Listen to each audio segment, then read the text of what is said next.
Welcome back, everybody, to the John Rondi Show. Tim Brown, thank you so much for coming in. I am very excited about this episode. We obviously had a conversation for about an hour before this, and like always, I feel like I waste some of the good questions, but hopefully we can restate these questions. Sure. Quick shout out to Patriot Seltzer, the pseudo sponsor of this podcast. Shout out to Jason Redman for getting you on this podcast. Yeah. How are you guys friends, by the way?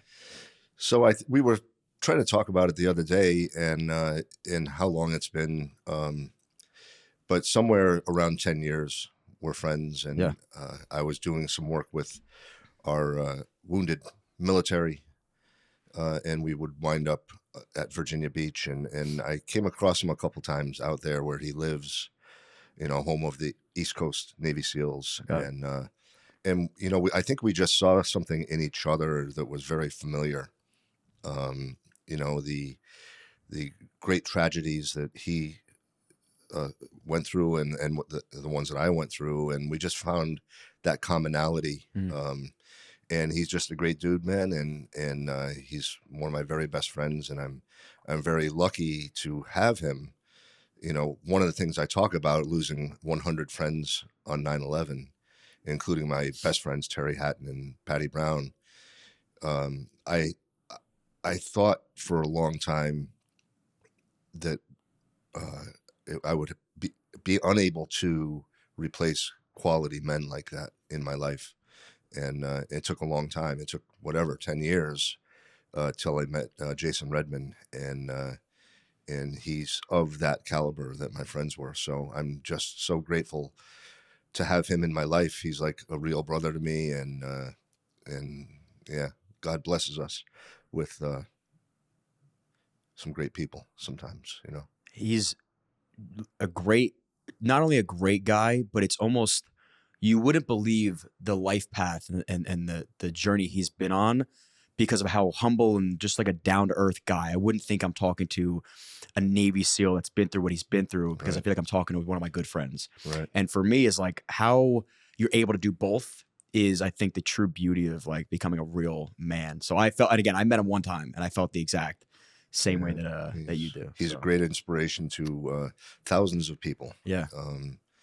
And he earned it. He worked hard to get where he's at, and it's bearing fruit for him now and his family. Mm-hmm. And he's inspiring thousands and thousands of people. Yeah, that's awesome. How did you get involved with Patriot? Through Jason. Okay. We had talked about it, and I'm a cheerleader for him on a lot of things, as he is for me, and so I was excited for him with this, and then they invited me to grace the can for the next run that they're going to do, and along with a couple other people, and we're hopeful that it's going to catch on. Yeah.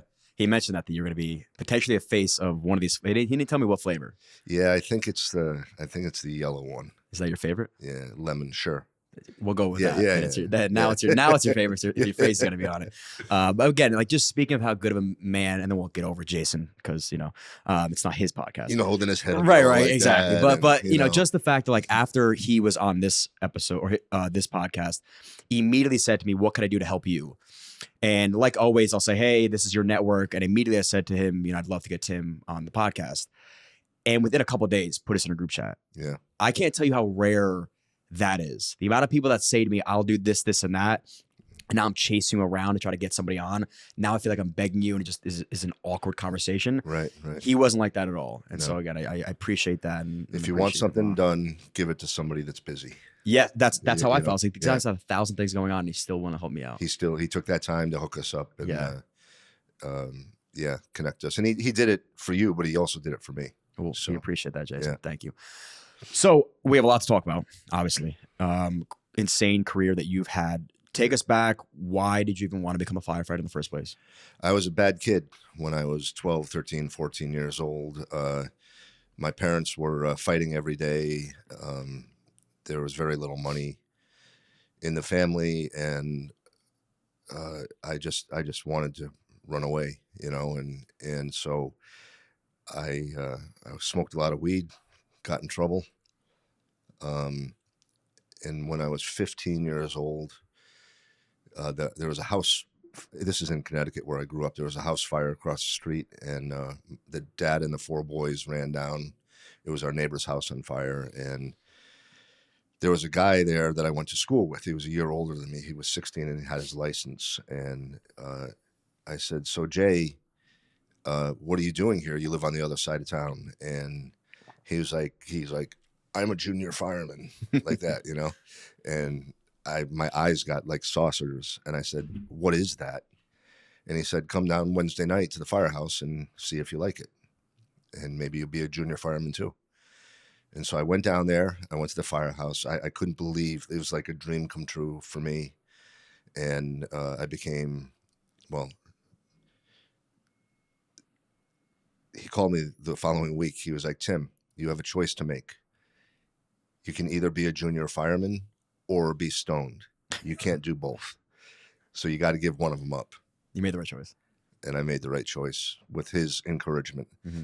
And that was it. That was it. Got me out of trouble. I became a volunteer EMT, volunteer fireman, Wow. and it saved my life. You know, my friend Jay is still my friend today. You know, he saved my life in a way. Where were you a firefighter at this point? Just local?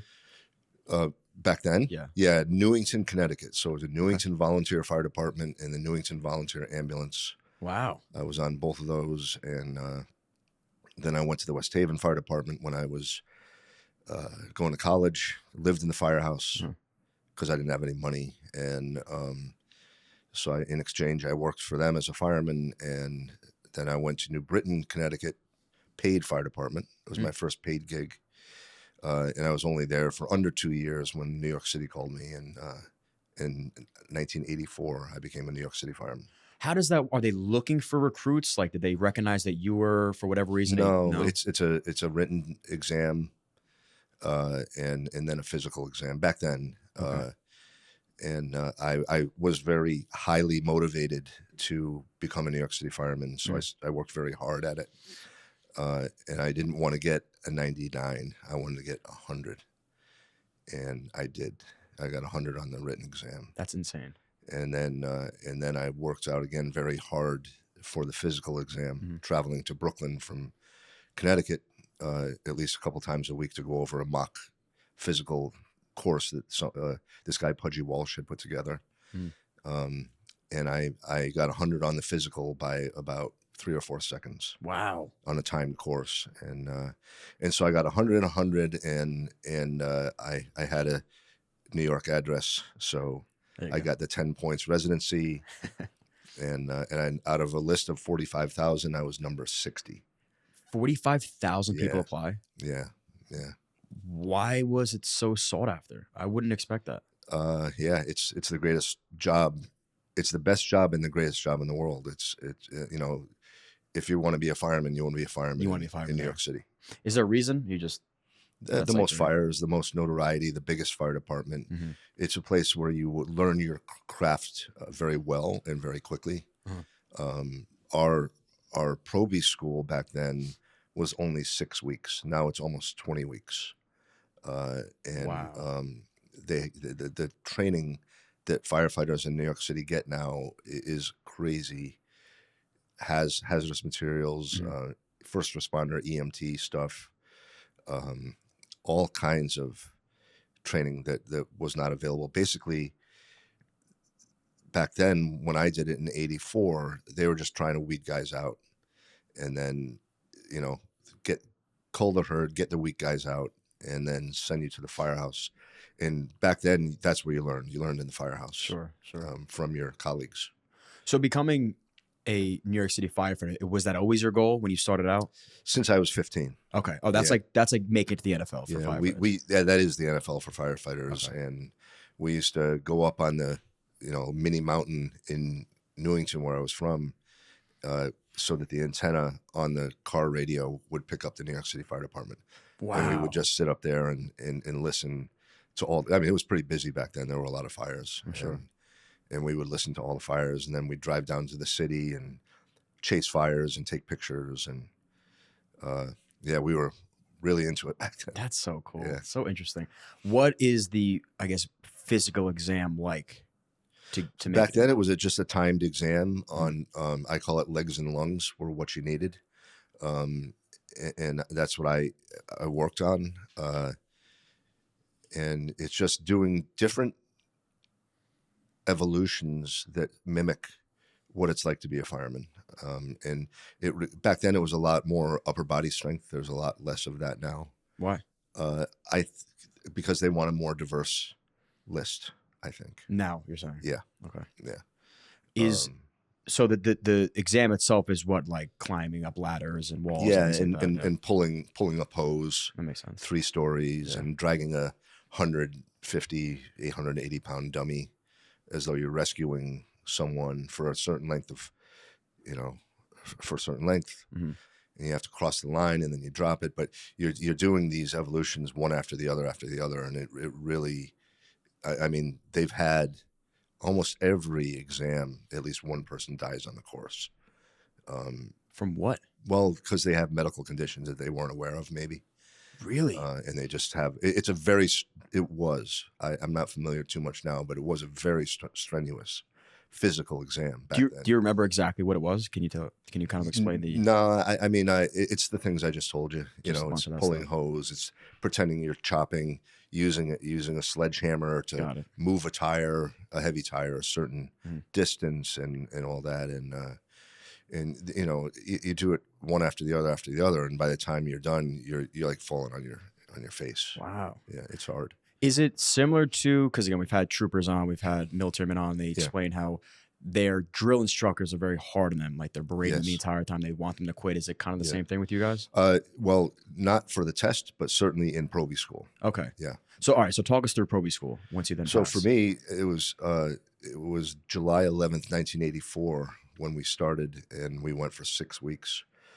And I made the mistake of driving my vehicle with Connecticut plates, FDNY 1, to Randall's Island, and I was on the wrong side of the toll plaza to get the exit, and I was already a little bit late. Oh no. And so I cut across all these lanes and jumped on the ramp. Well, when I did that, I cut off the guy that ran the Proby school, and he saw my plates, and he had everybody come into the auditorium, and he was like, I want to know, everybody's sitting, at attention in their chairs. I want to know who has Connecticut plates FDNY 1. Stand up right now. So I stood up in front of all these 150 guys. Oh no. And he just singled me out, and he berated me up and down. And he said, you will not graduate this Proby school. I promise you that. He was furious. And luckily, I graduated. I kept my nose to the grindstone, and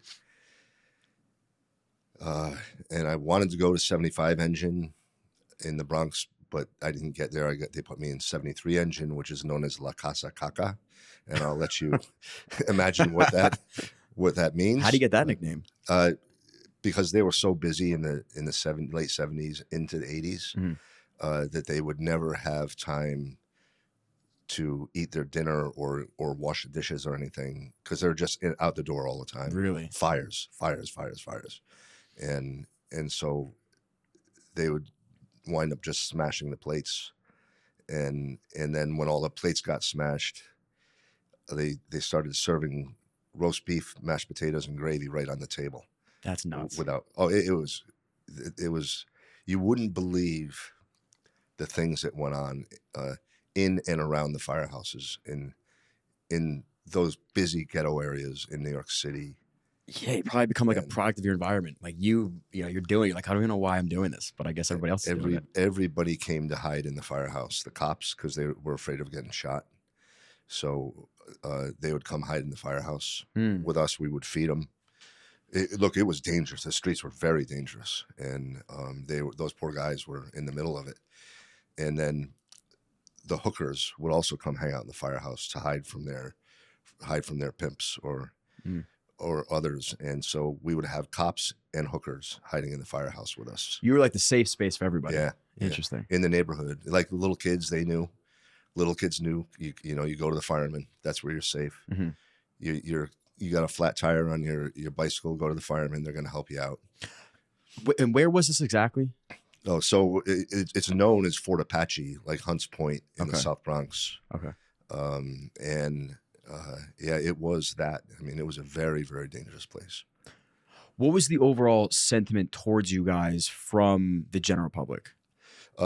The general public there liked us, loved us. Okay. You always had the drug dealers in them who didn't like anybody. And you know, then you had people who would call us the man, just, you know, just like the cops, the man. They would call us that, and they would set a fire on the top floor of a vacant tenement, 5-story, and we'd stretch the hose. We'd go up, you know, fight the fire, put it out, make sure nobody's trapped up there, you know, because vagrants live in those buildings. We never know. And then when we're upstairs, they would torch the first floor up beneath us and try and trap us in the fire and try and kill us. And we had a lot of that. We had, you know, booby trap buildings. The drug dealers would booby trap them.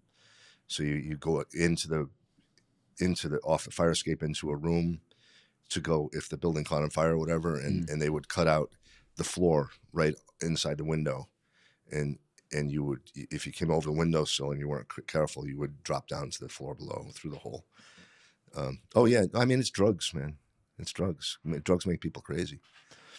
Right. Like, again, if you were a criminal and you didn't like the cops, I can see that. Yeah. What is the intent behind harming you guys? Well, you know, you're the man, I guess. Yeah. I, you know, I just think it's, they just hated us. They hated us for our skin color, basically. Really? Yeah. Was it predominantly white firefighters? Yeah. Yeah. Yeah. White Irish. Okay. Italian. There you go. And the neighborhood we were working in was Latino or black or that, you know. Now the good people in the neighborhood, like the children and the grandmas, they loved us, you know, and that's why we did our job for them, for the innocent people who were trapped there. Right. Yeah. And you know, we did our best to help them. Can you recall your first like real or scary call? I guess it would be about a year into it. You know, I said we had a relationship with all the kids in the neighborhood. They loved coming. We loved having them around the firehouse, and you know, we were protecting them. We were trying to be good role models for them. And one morning, I had a little over a year on the job. At the same time, somebody's banging on the firehouse door hard, screaming, and the tones went off for a call. And as we opened the garage door, the bay door, the smoke and fire was pushing out the windows of the building across the street. And we know it's loaded with kids, that building. And so we went over there. I was in the engine, so our job was the hose and the water. But the guys from the ladder company or the truck company, they run up quick and try to do a quick search before we get the hose in place. So we stretched the hose. It was a freezing cold. No, it wasn't freezing cold. The hydrant was frozen with a washer. And the guy driving couldn't get water out of the hydrant very quickly. So we're sitting there waiting for water while the inside team, so it's the captain and 2 firemen, are in the apartment that's on fire, searching for kids mostly. And the thing flashed over. And the first guy out, Danny Saida, knocked Pete Duran in front of me, knocked him down the stairs. The 2 of them went tumbling down the stairs. And all of a sudden I was on the nozzle with no water. And then the second guy, Pete Biefeld, God rest his soul, came horizontal out of this very hot, boiling smoke. And I remember seeing, he had the face piece on, and I remember seeing the skin, all his skin hanging off of him because he was burned so bad. And he was screaming, "He's still in there. He's still in there. I couldn't get him. The captain's still in there." So now all of a sudden I'm the number one guy, and the captain's trapped. And so I went down without the hose because I had no water. I went down the hallway as fast as I could, as far as I could, and I was on my belly, and I was getting burned, and I just couldn't crawl another inch forward. And I turned around because now I'm the one that's going to be dead too. And so I turned around, all these guys were behind me, and I yelled, "Get out, get out, get out, get out." And when I turned my head, something hit my mask, and I reached over. It was the hose, and the hose was hard. It was full of water, and now we had water. And so I just went crazy with the nozzle, putting this fire out, thinking the captain was trapped. And then I ran out of air. I went out of the room, and we were told the captain he got out the fire escape. He's okay. And then a minute later or 2 minutes later, they started screaming, "We got him, we got him." And he was in there. So he died. He only lived a few days and afterwards, but he was burned bad, and he died. So that was probably Captain Jim McDonald. I didn't know him well. He was just visiting our firehouse for that tour. And that was a real sobering wake-up call. That this shit is real, man. Yeah. And it's real, and it's dangerous. I take a step back and I really try to think about the danger of fire, and I probably can't comprehend it, right? Like I see a fire, I know it's hot. I'm like, wow, I'm going to stay away from that thing. Yeah. But the feeling of being engulfed and surrounded by that, like, what can you even prepare for something like that? Yeah, training, experience, wearing your protective gear properly. That was one of my big things. Was I always had my gear on the right way and all buttoned up. We call it turtled up. You know, when the turtle goes in the shell, we put on our shell, right? And I'm very aggressive, and I had some experience. Even when I was a new fireman in New York, I had some experience. And one of the things that I tried to I was an instructor in Connecticut when I was there in fire school, and one of the things I drilled into everybody was wear your mask, wear your face piece, wear it properly, and learn how to breathe in it. Right? So you have 30 minutes of air, but if you're good and you can control your breathing well, you can get 40 minutes out of it maybe. And you have a lot more time. One of the things I learned in teaching fire school in Connecticut is that women firefighters are much better with the mask than men are. How are you supposed to breathe in the mask? In through the nose, out through the mouth. That's it. Slow. Even when you're working hard. Like it's hard manual labor. Sure. And you just have to be conscious of your breathing every step of the way. And we had we called it a maze, and we taught young firefighters when we're harassing the shit out of them, and they have a blacked out face piece, and we're harassing. We're trying to mimic with the chaos that a fire is. And then trying to get them to control their breathing. When you control your breathing, you control your mind. And so that's what I think I excelled at. And I tried to share that with everybody I knew. How much weight are you carrying? Normally between 60 and 80 pounds. That is so much. Like 9/11, all those guys were carrying extra gear, extra equipment, extra hose, extra tools, extra bottles, so you could change your bottle out. Because once you get up 30 stories, you don't want to have to go back down, right, and get more tools or whatever. So I say each guy was carrying at least 100 pounds that was going up those stairs on the day of 9/11. Sure. So, but on a regular day, 60 on a regular day, pounds. 60 pounds, 80 pounds, depending. And you're saying just like the actual, I mean, I don't know what you want to call the suit Yeah, itself. we call it bunker gear. Okay. Your helmet, we call it mask, but your air bottle, and the boots, and then whatever tools you take. Some of them are lighter, but if you have to take the K12 power saw, that by itself is probably 25, 30 pounds. And, you have to climb up 6 stories on an aerial ladder.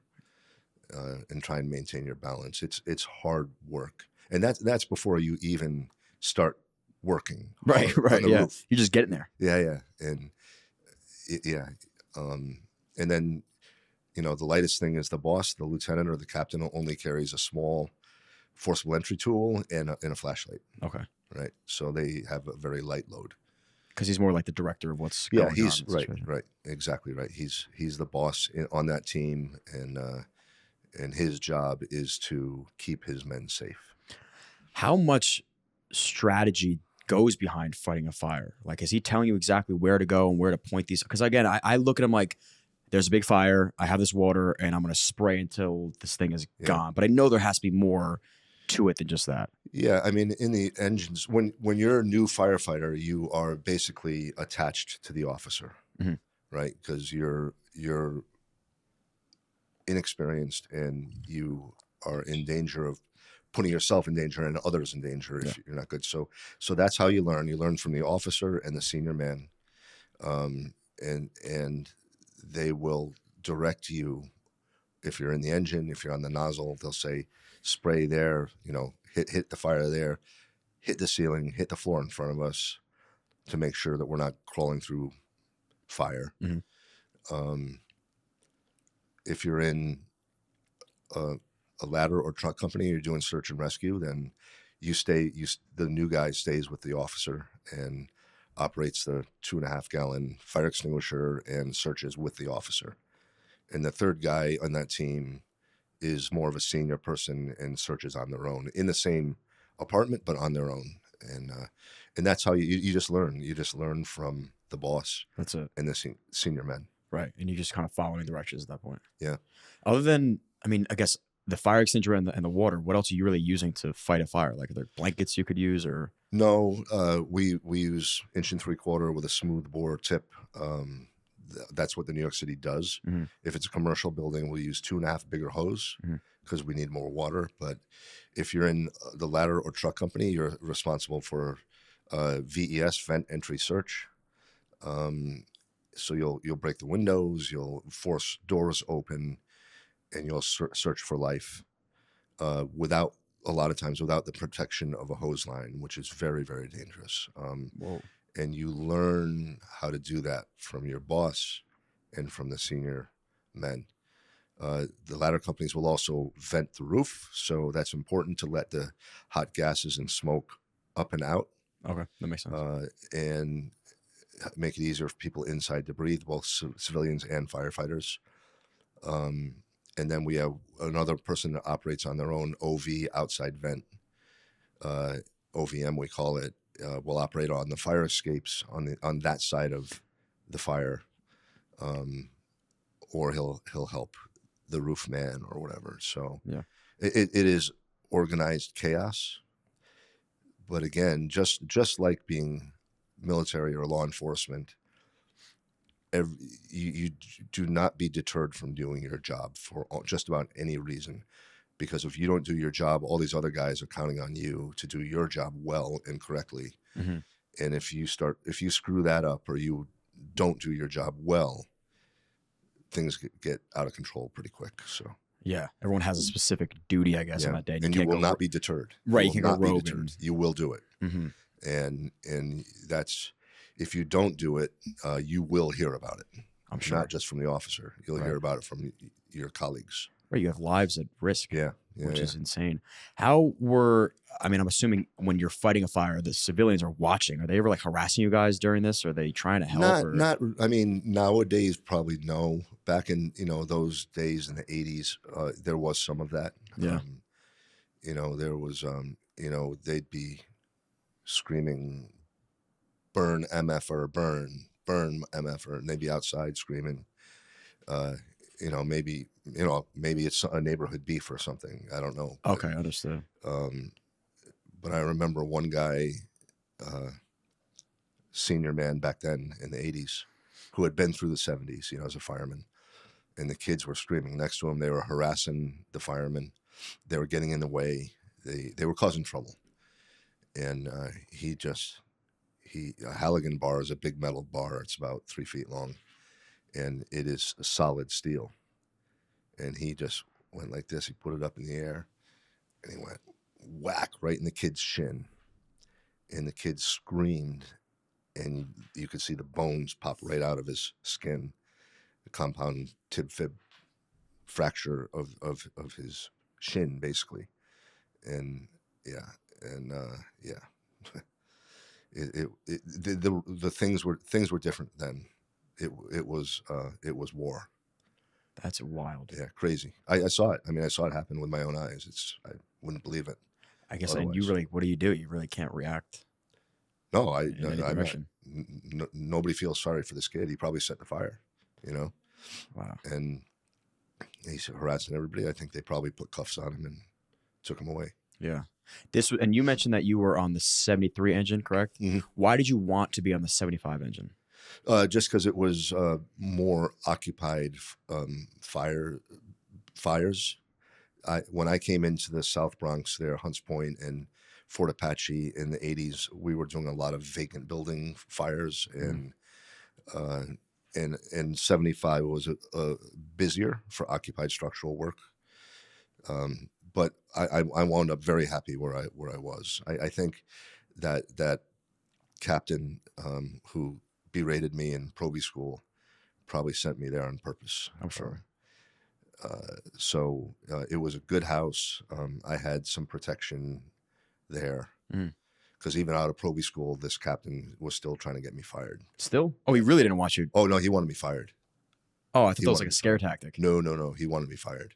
Oh, he followed me out. Even in the firehouse, he was still trying to get me kicked out. Wow. Because you cut him off in traffic. Yeah. That's wild. He was a little man. That's probably why. Whatever. No, that makes sense. So did you ever get to the 75 engine, or you stayed with 73? Nope. Okay. I was very happy in 73. I stayed there for around a little under 7 years, and I went to ladder 4 in Times Square, which was good because I could walk to work. That's great. And it's a completely different type of firefighting, high rise, 3 stories underground, different kinds of infrastructure that you had to deal with, high pressure steam used to heat and cool these high rise buildings. Mm-hmm. And when that high pressure steam pipe bursts, it's very dangerous. We had a high pressure steam leak, basically explosion, and it sounds like a freight train, a few stories underground, and there was a report of a maintenance guy trapped. Wow. And so I'm a South Bronx aggressive engine fireman, right? And so I'm all turtled up. I'm ready to go. I jump off the rig and I go and to find this guy. And I'm all like, I'm all good. I got all my stuff on. And then I feel from behind me, someone grab my collar and yank me back. And it was Captain Dave Woolley, God rest his soul. Yanked me back, and he put a wooden hook, looks like a shepherd's hook that we pull ceilings with. And he said, keep this out in front of you. If it disappears, stop and turn around. And so I'm searching with it out in front of me like this, and I'm trying to find this guy. In the end, he got out a rear door, which nobody knew. He was okay. And all of a sudden, this wooden hook gets really light, and I come back, and it's chopped in half. And all I have is this little piece that was in my hands. And I'm like, holy crap. And so I turned around. I did what my captain said. Turned around. It turns out the high pressure steam is invisible, and it will chop your head off. What? Yeah. If he had not done that and put this hook in my hand and told me what to do, I would have charged forward, and that I would have been killed by the steam. Crazy, right? Crazy. That's Midtown Manhattan. There's all kinds of crazy emergency stuff that you have to learn. After being in the South Bronx, I was thinking I was pretty experienced. Yeah. Well, I was, again, a probie and a novice, learning about all kinds of different firefighting, shipboard firefighting, right? Because we have all the ships on the Hudson, high rise, ventilation techniques. It's all different. We had another one where it was in the garment district, and it was a rug maker, and it was very, very hot and smoky fire. And so I do what I learned in the South Bronx Fire Department. You know, heavy smoke, you can't see, you can't breathe, break the windows. But except we're like 9 stories up now. A little different. And I'm breaking these windows, and the shards of glass are crashing to the street, right? And guess who's in front of the building in the street? The chief. So now they're all running for cover because the idiot Bronx fireman is breaking the windows. You don't do that in Manhattan. I'm sure they loved you. Oh, we heard about it, and rightfully so, because one of the shards of glass went through the chief's car roof. Wow. And it's like a whole different fire department. I can't get over this pressure, the steam that snapped a rod in half. I'm just trying to comprehend why that even happens and what would happen to your body if you why from here to here is so much different. Like it's like that's where it's coming out. An invisible but wall. then it's invisible where it's coming out, but once it hits the air, it looks like steam. So what did you see? You just saw a bunch of steam. Yeah, that's all. I couldn't see anything. But you didn't know how powerful the steam really was. Yeah, I didn't know how powerful it was. I never dealt with it before. And Captain Woolley was a very good man. He was killed in 9/11, unfortunately. Wow. But I tell that story because he truly saved my life. Yeah. That day, and I'll always be grateful to him. Sure. I mean, we're gonna get there for sure. But what are the biggest advancements between now and maybe like in the 80s? Like, I'm sure your equipment is a bit different. Are your tactics any different? Right. The structure of the buildings. Some of the big things I guess the biggest thing is the training. It's so much more intense now, and you have to know so much about so many different things for your own personal protection and safety and those around you. The day-to-day stuff, like the bottle that holds the air that you breathe, is much lighter now than it used to be. The gear, the equipment is lighter and more effective. The chemical they used in my day to coat the bunker, we call it bunker gear, but the coat, fireproof coat and stuff, now that's known as cancer causing. So, the rate of cancer in firefighters in America is very high compared to the general public. And one of the reasons is that gear. And so they've been working now lately to figure out a way to protect us without giving us cancer. Are there specific types of cancer it's causing, or just in general? General, but our cancer is lung. That makes sense. Yeah, it makes sense. And so guys, anytime we never put our face piece on for a car fire. We never even put that bottle on our back for a car fire. Never. You would have got laughed out of the fire department for doing it. Now, every time they go near smoke, you see their face piece on, because my generation and the one maybe a little bit before me, that's what you die of. You die in your 50s of cancer from being a fireman, and they're trying to correct that, right? So I'd say our health and safety is much better. Our training is way, way better. Our special operations is way better. That's where I worked for 7 years, and Rescue 3, and I call it the Bronx Harlem Heavy Rescue Special Operations Company. So Rescue 3 is like a special forces for the fire that's department? Right. Really? There's one in each borough, basically. Okay. And it's your varsity team. It's your, guys will laugh at me for saying, but it is like the Navy SEALs or the Delta Force of the New York City Fire Department. Sure. And so that is a lot more training, and a lot more experienced firefighters. So you're like an all-star company. In our job, like Patty Brown wrote on his chalkboard in Ladder 3, when they need help, meaning civilians, they call us. When we need help, all we have is each other, and nobody else is coming. So that was rescue's job, was to kind of be a safety for the first companies that arrived there. Generally we come in a little bit behind them.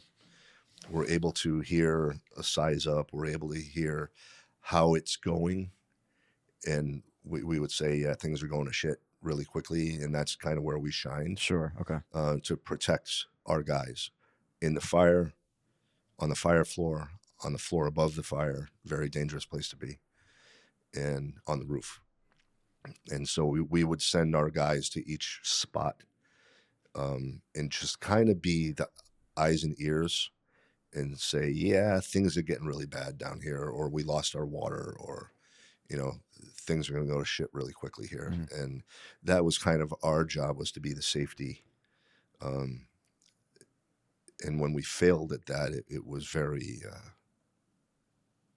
disappointing, I'm sure, to say the least. You were the rescuers of the rescuers type of thing. Did you, I'm assuming, go to less calls, but the calls you guys had to go to were way Correct. more intense? Exactly right. Like, you're not going to a car fire? No. Okay. No. When the first companies get there and are screaming, that's when we're on the road. Got it. So did your day-to-day become less busy? Day-to-day became less busy at BS calls. Right. But it's replaced with training and maintaining your equipment. Mm-hmm. Because every piece of equipment on that heavy rescue, it's like a Home Depot on wheels, kind of. And you have to know how to use everything. Exothermic torches for cutting steel underwater, like crazy stuff that we had. And if there's some new tool or something new, they would let us play with it first and figure out if it was good for the fire department. And we were kind of a test place for new ideas, the new shit. Yeah. And so I did that after Ladder 4, I went to Rescue 3, did that for almost 7 years. And then in 1998, I stopped being a fireman in a firehouse. I was a fireman working for the mayor. So I went to the mayor's office of emergency management in 1998 and took off my helmet, my fireman helmet, and put on a tie, and represented the mayor at major emergencies, disasters, things like that. Mayor Giuliani. So you weren't fighting fires anymore? No, I was done. In 1998, I was done. Wow. Yeah. And there was a change in the firehouse. We had a new captain. I didn't really get along with him very well. And he didn't like me very much, nor did I like him very much. And I didn't agree with the way but he's the captain. It's his firehouse. So I left, and I was friends with Mayor Giuliani and his new director of the mayor's office of emergency management, Jerry Hauer, and they had been asking me for a couple of years to go work for them. Mm-hmm. And so I finally did it, and it was another incredibly educational job, very different from what I had ever done, but I loved it almost as much, maybe this much more, being a fireman. But really, this was a pretty good job also. And I got promoted within that group. There were about 15 guys. I helped manage their schedules and things like that, so that we had availability 24/7, 365. What does your day-to-day look like as the mayor's fireman? So we had, our offices were 7 World Trade Center on the 23rd floor. So that's where I would go into work. I had an undercover police car kind of thing that I took home with me, and in case something happened at night, and I lived in the city, so they liked me to have the car. And if something big came up, we would respond to the scene.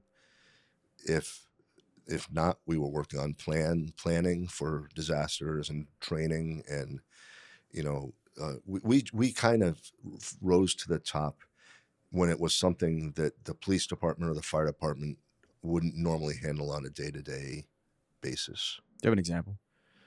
Yes. Health emergencies, right? We had something called West Nile virus back then, whatever it was, 99, 2000, somewhere in there. And one of the guys one of the EMS guys who was in our office came up with monitoring emergency rooms throughout the city to take the temperature of the city. And we noticed a spike in elderly deaths out in Queens. And we were trying to figure out what is killing our elderly in Queens. And it turns out it was mosquitoes. Wow. And the mosquitoes were carrying West Nile virus. And that park out in Queens, we pinpointed the park where the mosquitoes were coming from. And we, it's not something the health department normally handles. It's not something police normally handle, or fire, right? So it kind of came to us in the beginning to manage that problem in New York. And so we got helicopters that could spray chemicals. Malathion sounds dangerous, right? Yeah. And we started spraying the park in Queens, killing all the mosquitoes, telling people, stay in your homes. We're going to be spraying. Wow. And we successfully put a lid on those spiking deaths because of our aggressive spraying. And I was slinging 55-gallon drums of malathion and dumping it into the helicopter tanks. And I'm looking back at myself, the wiser Tim now, and saying, why did you do that? Like I was drenched in malathion. Not good for. I would assume it's not good for you. Humanity. Sure, but I guess it saved the one issue you had. I mean, it helped. Now West Nile virus is now a national problem because it spread throughout the country, and communities have to address it all over America now. But it started in New York? In Queens, New York, yeah. And I mean, I guess in hindsight, like if you had caught it earlier, if you guys were, but you didn't even know what you were looking for at that point. Yeah. The only reason we probably caught it 3 to 6 weeks sooner than we would have because of that program to monitor the emergency rooms. Sure. In New York City. So that's a daily report now to emergency management in New York City. You get a daily report on the health of the city from all the ERs. Got it. What made you even check the temperature to determine if that's a reason why people aren't healthier? And you mentioned something about checking it was hotter or warmer in certain areas where people were dying. Well, right. So when you put all these ER, the spike in deaths, yeah, right, you can turn that into a map, right? And that was the hot area. Oh, hot meaning more deaths in this area. You know why? We knew the neighborhood. Like within a couple of days, we knew the neighborhood where it was happening, and they went and trapped mosquitoes in that park, and they were like, "Yep, West Nile virus." That's so interesting. Yeah. So the emergency management, I would say throughout America, definitely in New York City, is kind of a catch-all for things that someone is not used to doing. So the New York City Health Department had to set up their own robust emergency response unit that they never had before. Yeah, I was going to say, you just created a new problem to solve. That's right. Is there anything that you can reflect, like you caught early that like if you guys didn't catch, it could have been something like this West Nile virus spread? Yeah, I mean, that's the one that stands out in my mind. And now, like, we catch things a month early. I think there are probably some reports written on this. I don't know, but when you go in the subways in New York City now, you'll see these little machines that are running. You can hear the fan whirring on it, and they are now run by DEP, Department of Environmental Protection, and they are sniffing for chemical or biological terrorism. Whoa! So you'll see these little machines all over the subway system, and we'll be able to tell pretty quickly if someone dumps something into the subway system. How often does something like that happen? I mean, I don't know. It's probably classified, that number, but I don't think it's very often. They'll come here, like the feds will come here and do scientific studies in how the air flows in the subway systems, Mhm. and they'll dump some kind of inert chemical in, and they'll have monitors everywhere just to see how it spreads throughout the subway system, and it helps us in our planning and in our deterrence Right. to things like that. The cops, meaning the NYPD, the Port Authority cops, are very good at what they do in the subways. They are trained very well, and they have they have radiation monitors on their belts.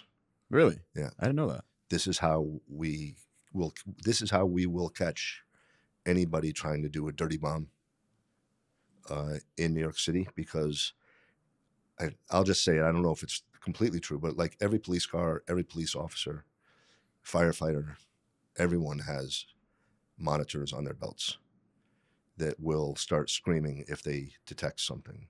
And then we have them at all the entrances, right? The ring of steel around the city, at the tunnels and bridges and all that stuff. So, that's all stuff that comes out of NYPD, FDNY, OEM.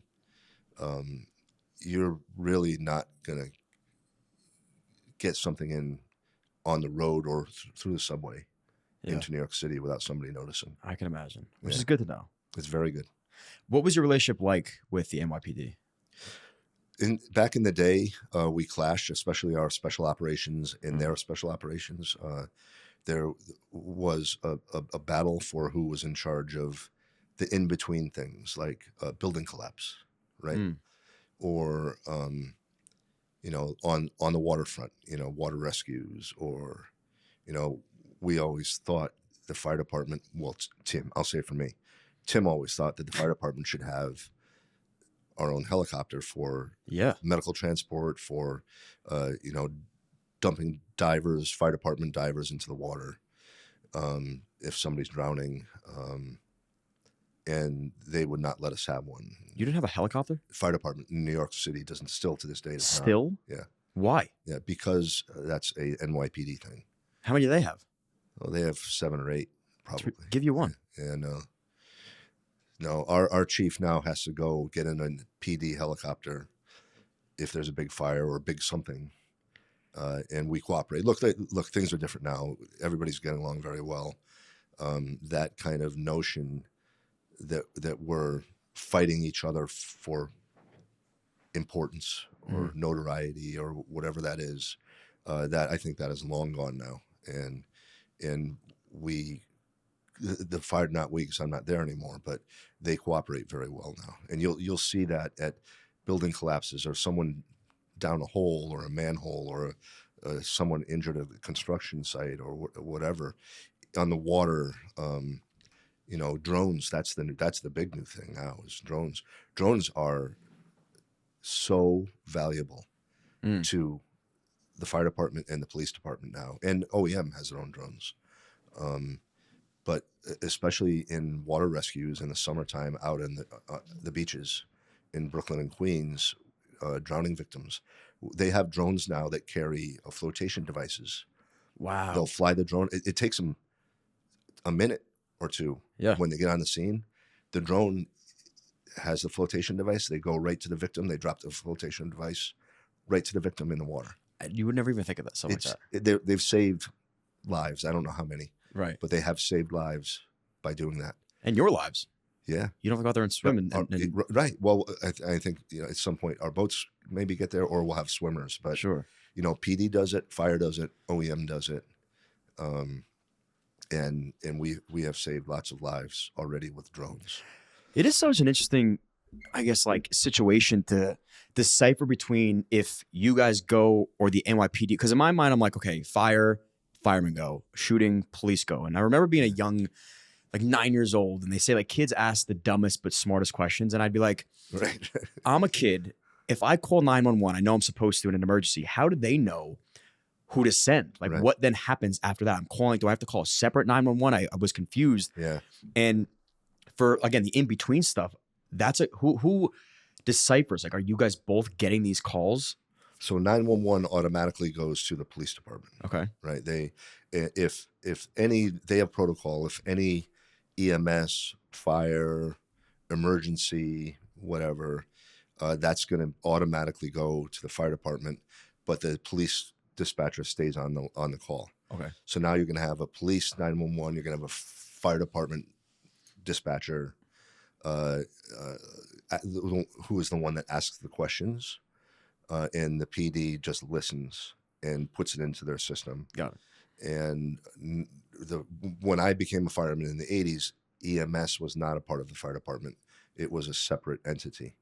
The FDNY absorbed New York City EMS, and so now that improved our communications with PD, because now it goes into the EMS system, and which is a part of the fire department now. So, and they go everywhere you guys go. EMS. EMS is generally involved at everything we do. Yeah, why wouldn't they be? Yeah, I mean, just in case. Even if it's just to protect us. Yeah, exactly. So it's not like a discretion thing. Like you guys aren't all getting one call. I'm like, oh, maybe we should be there or not. You guys know when you should. when you get dispatched, you go. You go, right? And that's it. And the thing with us, usually what will happen at some emergency is you're going to get a local squad car. Right, they're almost always first on the scene because they're out in the neighborhoods. Then your second emergency people to show up will be the local firehouse. Okay. And then, if required, special operations gets involved. Right, so the police department would have emergency services unit. That's their kind of Navy SEALs of the police department, and ours would be the squads and the heavy rescues. Who have that extra training and extra equipment and tools, and so they'll come in kind of a little bit behind to help and to assist the first guys that got there, right? So, and then we'll put, like in the summertime, the fire department has gotten very good at this. They'll put extra boats in the water, like all over the water, just in case, front of New York City, yeah. Because there are a lot of emergencies on our waterfront, and we can get to them very quickly, and generally mitigate with the first one or two boats to get there. We also have the biggest fireboats in the world, which is a lesson we learned from 9/11. After 9/11, with the help of the feds, the fire department was able to buy the two largest fireboats in the world, and we have both of them here in New York City. So you have the two largest fireboats in the world, but not one helicopter. Correct. So it is kind of like this whole, who catches the fly ball scenario, which outfielder does it, either you or guys or them. And I could see why. Now it makes sense. Back, before this, I'd be like, why is there even any sort of competition or confusion as to who's getting the call? But I understand now. We believe, or I'll just say me again, I believe, and there's some credence to this, that the police department needed good publicity. Yeah, exactly, right. And these emergencies are a lot of times are where they would get the publicity from. And so in a way, I don't disagree with them, right? So the dogs, for example, the police department has quite a lot of dogs to do different things: bomb sniffing, protection dogs, attack dogs, things like that. So they have a whole program. In the 90s, I guess in the mid 90s, I was in Rescue 3, which was the building collapse unit for New York City, all of New York City. We had our own tractor trailer fire truck that was really, really legit, a Home Depot on wheels. And we could just go anywhere and set up shop and build any kind of structure you needed. Sure. And so as part of that unit, I said, well, why don't we get a building collapse search dog? And so the commissioner was my friend, Tom Von Essen, and he gave me the thumbs up to do it. And they gave me a Mark Suburban K9 unit. And I went and got a little puppy, fit in my hand like that, named Shadow. Wow. And I trained him from when he was a little puppy to become a level 1 collapse search dog. Because New York City didn't have one. We only had level 2 dogs from the police department. And I trained him. He was such a good pup. And he could climb ladders by himself. He could do all kinds of things. teaching him how to sniff out humans. And the police department got wind of it and went and complained to the mayor and said, "We already have collapsed search dogs. Why is the fire department getting a dog?" And so they folded, and I had to get rid of the dog. No way. Because the police saw it as they're not going to be on the front page tomorrow with their PD dog. Sure. Searching the rubble, right? And so finally, a couple of years ago, one of the chiefs grabbed me, Joe Downey, and he said, we were at O'Hara's downtown, and he's like, "I want to talk to you about something." So we went in the corner, and he said, "Timmy, I never forgot what you tried to do when you tried to bring a dog into the fire department, and how they treated you and all that." He said, "I'm going to tell you, we've been working on this." He's like, "I never forgot about it. We've been working on this, and now our fire marshals who have accelerant sniffing dogs Awesome. have cross-trained their dogs to be collapsed search dogs." So Wow. in a way, they honored me and Shadow. And now the fire department has a collapsed search dog program. What kind of dog was Shadow? Shadow was a black lab. Yeah. That's great. And you had to give him up to the NYPD? No, he just went and lived with the family. Okay. He just went and he went out to Long Island. They had a bunch of kids. The father went up on the roof to clean the gutters, the leaves out of the gutter. And he's up there cleaning the leaves out of the gutter, and something brushes up against his legs, on the back of his legs. And he turned around, and it was Shadow. Wow. Because Shadow knew how to climb a ladder. The dog's always ready. And so he climbed. He's like, "Dad's on the roof." Right. Shadow wants some action. Yeah. He wants to get up there with him. That's so great. I know how to climb a ladder. Right. Yeah. Scared the shit out of his dad.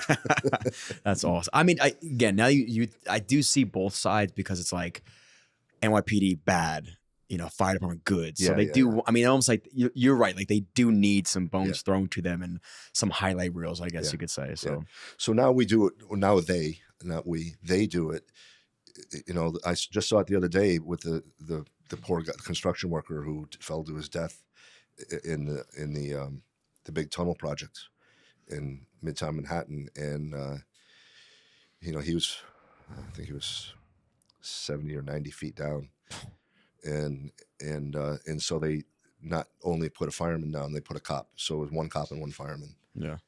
To show that we get along and we're sharing it, and we both have the ability and capability of doing this, and we're going to do it together. Mm-hmm. And I think that's a very good thing. Yeah, for sure. We talked about that last night, and actually we brought up 9/11 with John Shell and about how much they learned the importance of communication and not hiding things from one another, like department to department. And it seemed, and what he was explaining about how much it changed after that fact, like just communication is key. And so I agree with him 100%. Yeah.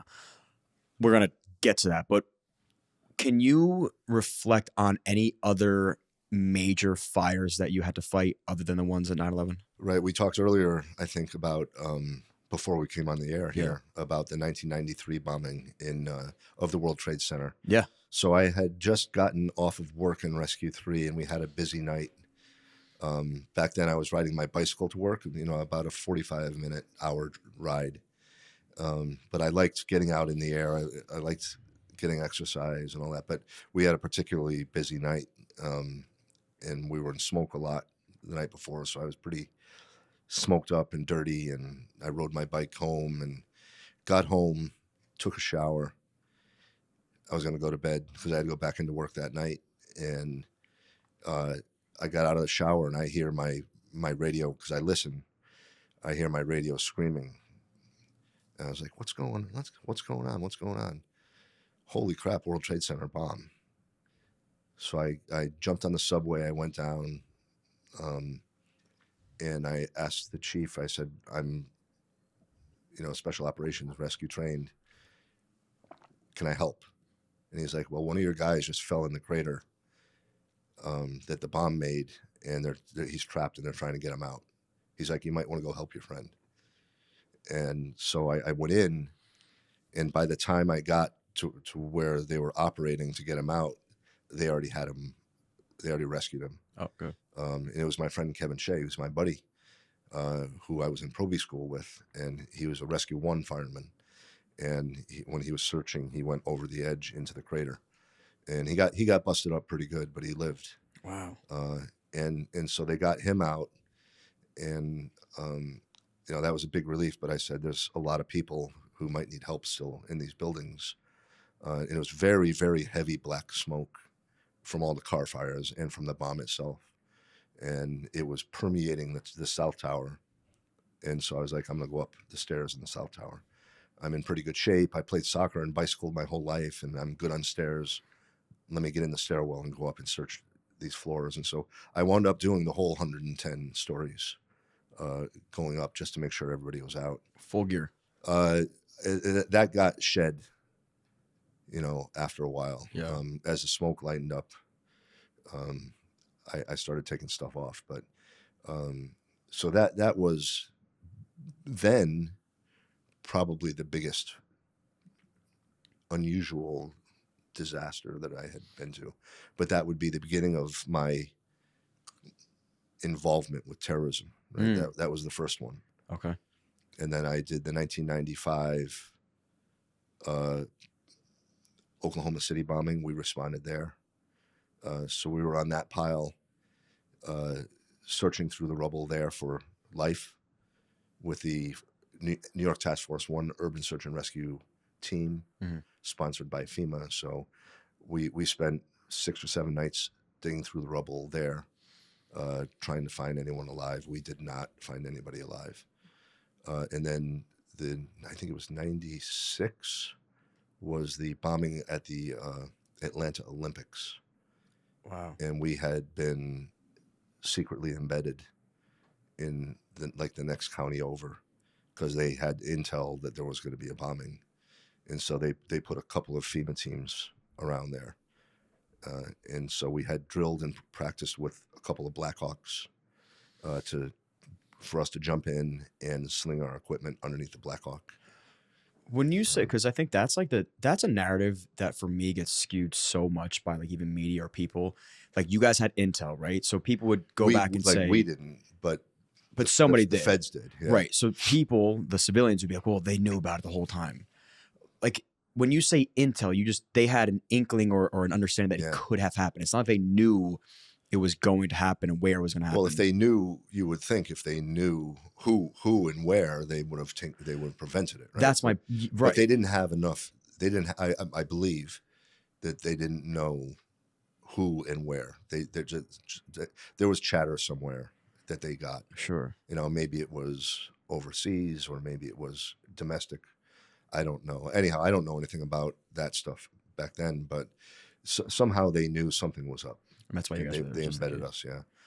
And so when the bomb went off, we actually responded in the helicopter with all our equipment slung in a net underneath, and we got turned around before we arrived at the Olympics because the local emergency folks were able to handle it without us. Wow. So they didn't need us. So we turned around, we went back, and we didn't actually operate there. And then 2001, was a World Trade Center bomb attack. Yes, I mean, let's hop into that, I guess. And now that I'm realizing, you weren't technically an active fireman at this point, correct? So 98 is when it changed. So for 9/11, I was a mayor's office guy. Right. Yeah. So I was no longer a fireman wearing fireman equipment and acting like a fireman. I was a guy that wore, and I'll tell you this when we get into the day of 9/11, but I was an emergency management guy. Yeah, I mean, we could hop right into that. What does your morning look like on 9/11? So I was now wearing a tie. I worked for the mayor. I was still employed by the fire department. My check still came from the fire department, but my function was working for the mayor. And I went into that work that morning. I was a supervisor. So I had basically a Monday through Friday job, admin, unless something big happened in the city, and then I would jump in my car and respond. Our office was 7 World Trade Center, 23rd floor. So I went in that morning a little before 8 o'clock. Drove from the east side of Midtown Manhattan down to 7 World Trade Center. Parked my car, put the placard in the window so they wouldn't tow my car away. And instead of going to the 23rd floor office where my cubicle was, I stopped at the 3rd floor. I came into work a little early, stopped in the 3rd floor cafeteria to get my Cheerios, my orange juice, and my hot tea. And I'm just sitting there. In those days, we used to have something called newspapers because we didn't have smartphones. Sure. Right? And so I had all the local newspapers, and I would just go through them and make sure that I was kind of up on all the news of the city, because that was my job, anything that would affect the mayor's office. And I'm sitting there, and the power goes out in the building completely. And it's a modern high-rise building, and I'm like, something's up. And then 5 seconds later or whatever, it came back on, and I knew we were on our backup generator. And in that 5 seconds, the people who were facing the glass that could see out and see the North Tower all at once kind of jumped up and started screaming, running toward the exit. And I had to grab one young lady by the shoulders and shake her kind of back to reality. And I said, "What happened?" And she said, "A plane hit the tower." And that's the first I knew of it. Okay. Game time, right? This is what we train and practice and drill for. And we're pretty good at it. It's a big disaster. It's a full activation of our emergency operations center. This is where we shine, kind of, It's going to be a massive response from the fire department, from the police department, from EMS. And it's a big thing to manage. But this had happened in New York City before. We had helicopters hit buildings, planes hit buildings. So it wasn't completely unheard of. I did not have any idea what was coming. I went to the 23rd floor to our watch command, which is kind of our listening post, and all the radios are screaming. Police radio, fire radios, they're all screaming. The supervisor there, Mike Lee, my peer, he was in charge of the watch command, had like 2 phones on both his ears, radios in his hands. The phones were ringing off the hook. And I just yelled across the room. I said, "Mike, full activation." And he gave me like the thumbs up. What it meant is that their office had to make 150 phone calls as quickly as possible and say, report in to the Emergency Operations Center in support of the citywide incident commander, who is the mayor, right? So we're going to get all these people in here from our local, state, federal government, and our private sector partners who are going to support us, like our utilities and things like that. So Mike's team has to make all these phone calls. I run to the EOC, which is this big, huge room with 150 workstations open, and a big podium in the middle where we would run the room from. In a few minutes, this room was going to start filling up with people. And Mike Berkowitz was there. He was a supervisor there. And I yelled to Mike, full activation. And he was already powering up all the workstations and the screens and all that stuff. And this is where Mayor Giuliani would manage the citywide disaster from. Okay, check. My job is to go to the command posts. So I went down to the street, to my car on the street, opened the trunk up, took off my tie and jacket and dress shirt, threw them in the trunk, put on my windbreaker that says mayor's office on the front and on the back, put on my heavy leather boots, and they made us wear this stupid green plastic helmet, which was like a salad bowl on your head. And for a fireman, that's embarrassing because our helmet is something we take with great pride. It shows, your fireman helmet shows how many fires you've been to and how experienced you are and things like that. These were shiny green helmets that said mayor's office on them. I hated them. And I slammed my trunk.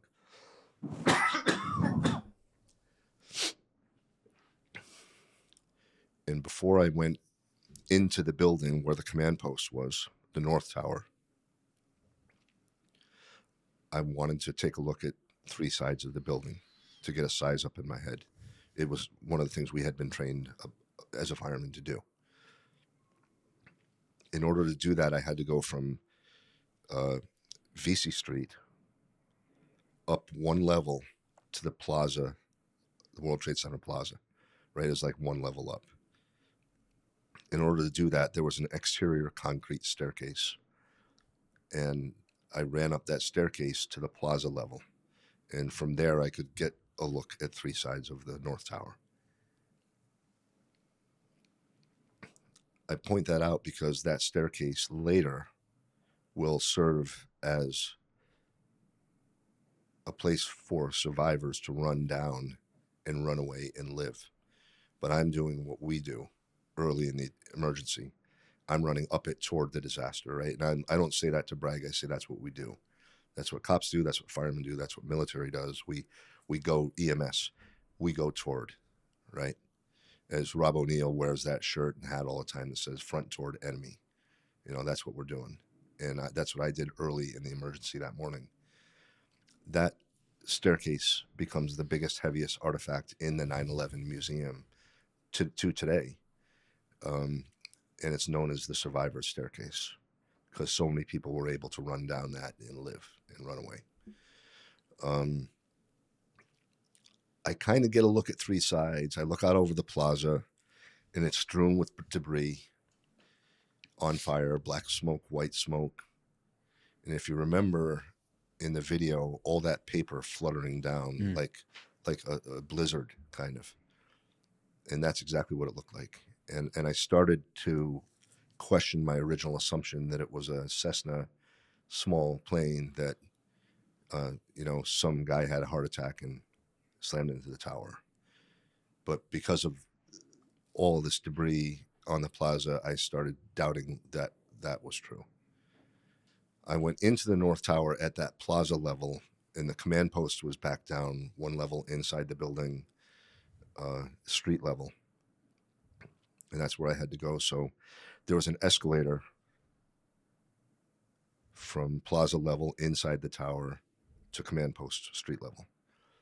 And there were hundreds of people, like office workers, like a funnel, all getting onto this escalator and going down so that they can live and run away. And what I noticed, John, was what they were not doing. They were not pushing, screaming, trampling each other. In fact, for every person who was injured, pregnant, obese, disabled, there are 4 or 5 office workers helping that person. Not cops or firemen, just regular people that just went to work that day. And in this situation, every person that needed help had 4 or 5 civilians helping them. And it gave me hope to get through the day because that is the true spirit of humanity.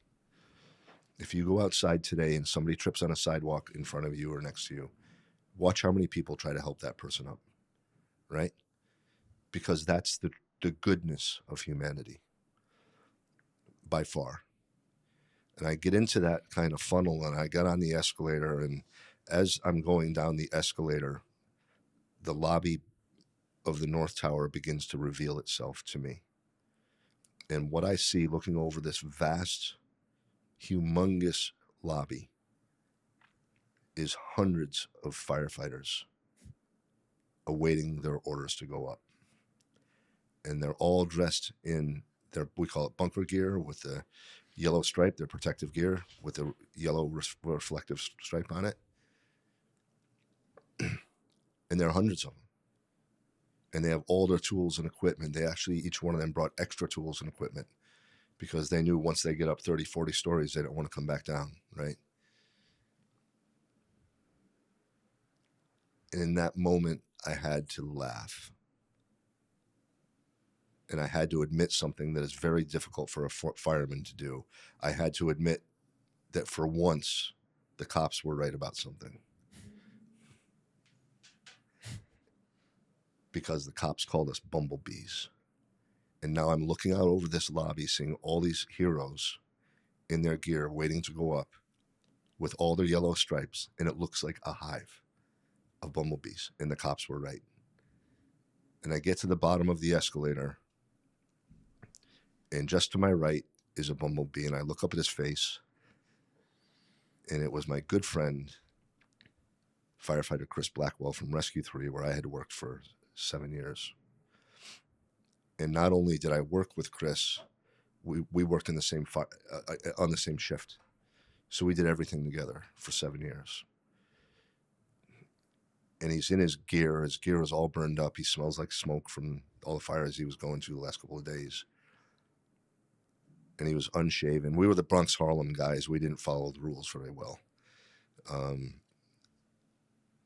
His mustache was a little longer than it should have been, and his helmet was so burned up that it sat a little crooked on his head.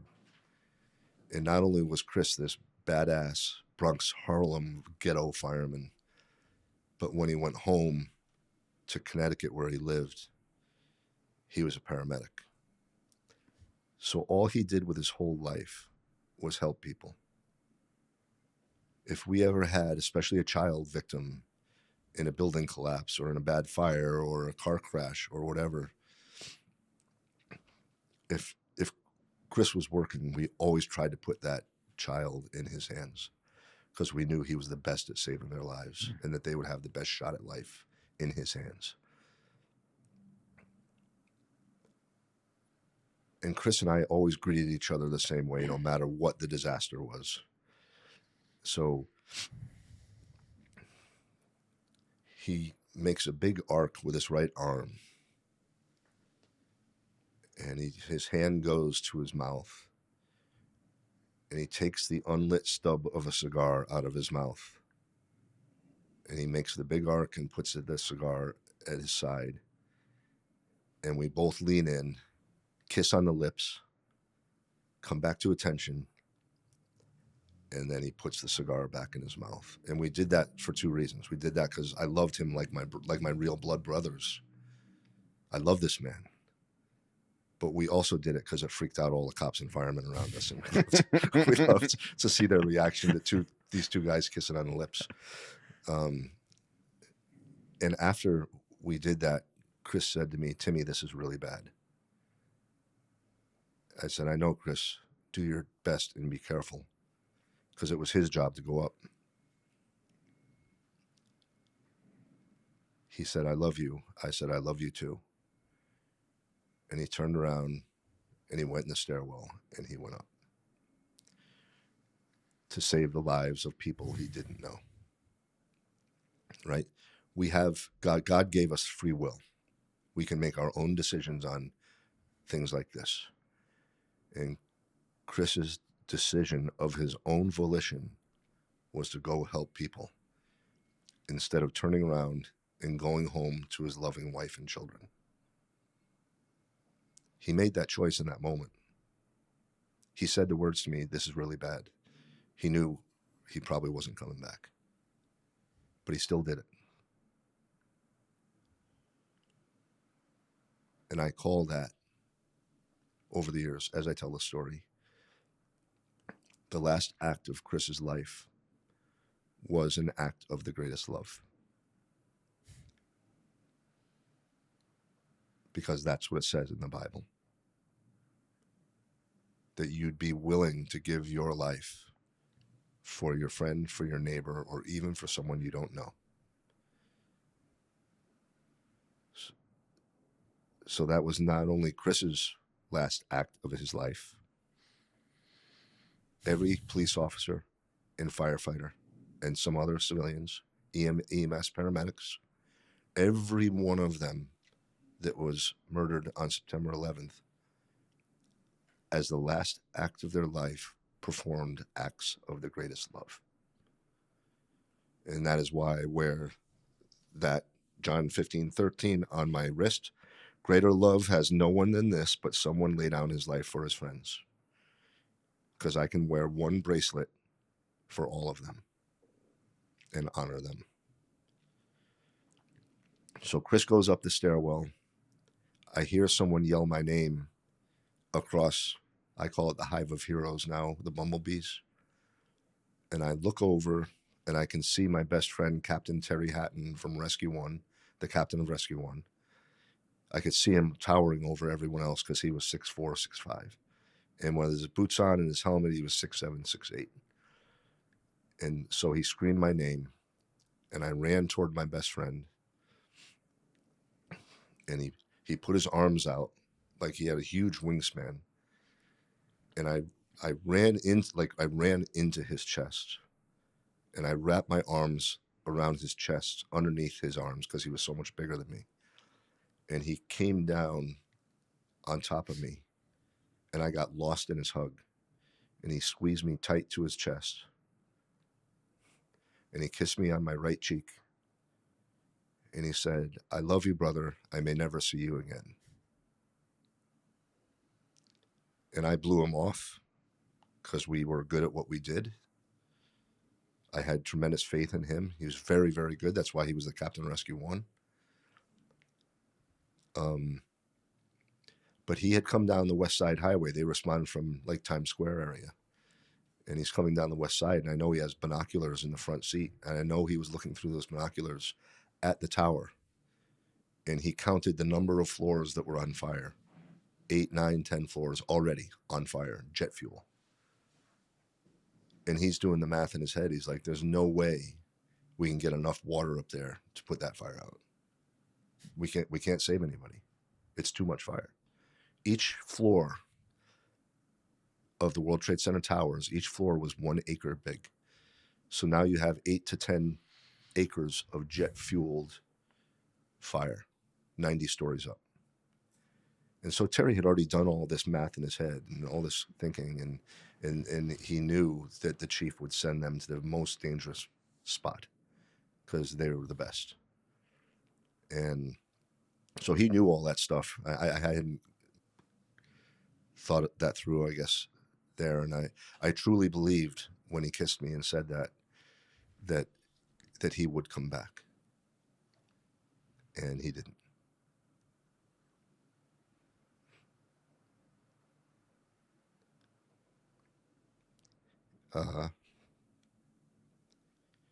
He's my best friend. He died a hero, just like all the others. Not one of them said no. They all said yes. Pick me. I will step forward for my city, for my state, for my country, for humanity. And every one of them said yes. I have evidence that Captain Hatton and his Rescue 1 heroes made it to the 83rd floor of the North Tower, where they were basically at the doorstep of hell, trying to pull people out and save people. And they got trapped in an interior local collapse before the big collapse. And my best friend was yelling for help. Mayday, mayday, mayday, Rescue 1 is trapped. I believe I have almost conclusive evidence of that. So I'm around 90%. That's where they were. And that's how they perished. A fireman came running into the lobby of the North Tower where we were. It was the command post, it was the chiefs, it was the mayor's office, PD, FD, EMS, trying to figure this out, what we could do and what we couldn't do, and how we were going to try not to kill firemen and cops, and make the situation worse. A fireman comes running in, screaming, the South Tower just got hit also. And so in that moment, the place became very quiet where we were very somber and very, very, very sobering, because everybody knew now that we were under attack. We were literally under attack. And everybody knew in their minds, all the firemen knew we were going to lose a lot of firemen this morning.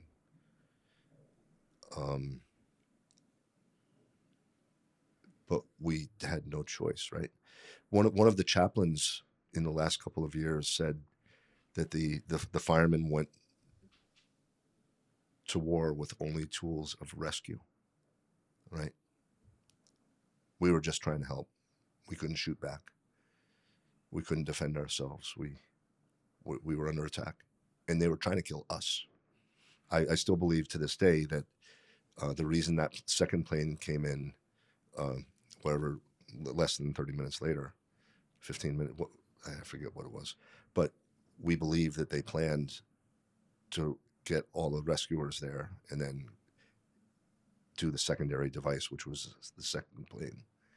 And I still believe to that day that they did plan that.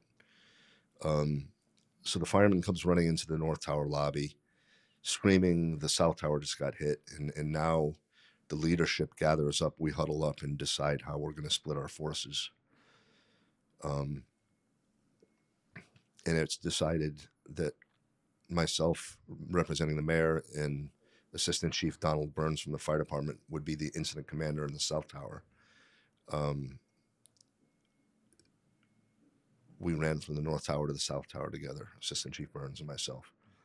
And he had 41 years in the New York City Fire Department, possibly the most respected chief in the job. And he was my friend. And we ran together from the North Tower to the South Tower. And I said, Chief, what do you need me to do? And he was from the outer boroughs where he grew up, so his New York accent was a lot thicker. and he, I don't know how he did it, but he kept the left side of his mouth didn't move, only the right side moved when he talked. And he would direct the sound waves at you. He would like push them out of his mouth. And if you looked up Irish fire chief in the dictionary, it would be his mug with all those lines of experience permanently etched in his mouth. With all the lines of experience permanently etched in his face from all of those long, cold nights at big fires, standing out front in charge. And he had those steely blue eyes, Irish eyes. And he said, Timmy, there's not much you and I can do. I've ordered a 5th alarm for our building, but the first building is getting the first 5 alarms, so we got to wait. Ours are coming from far away. Do your best. Be careful. We're at war, brother. We knew it.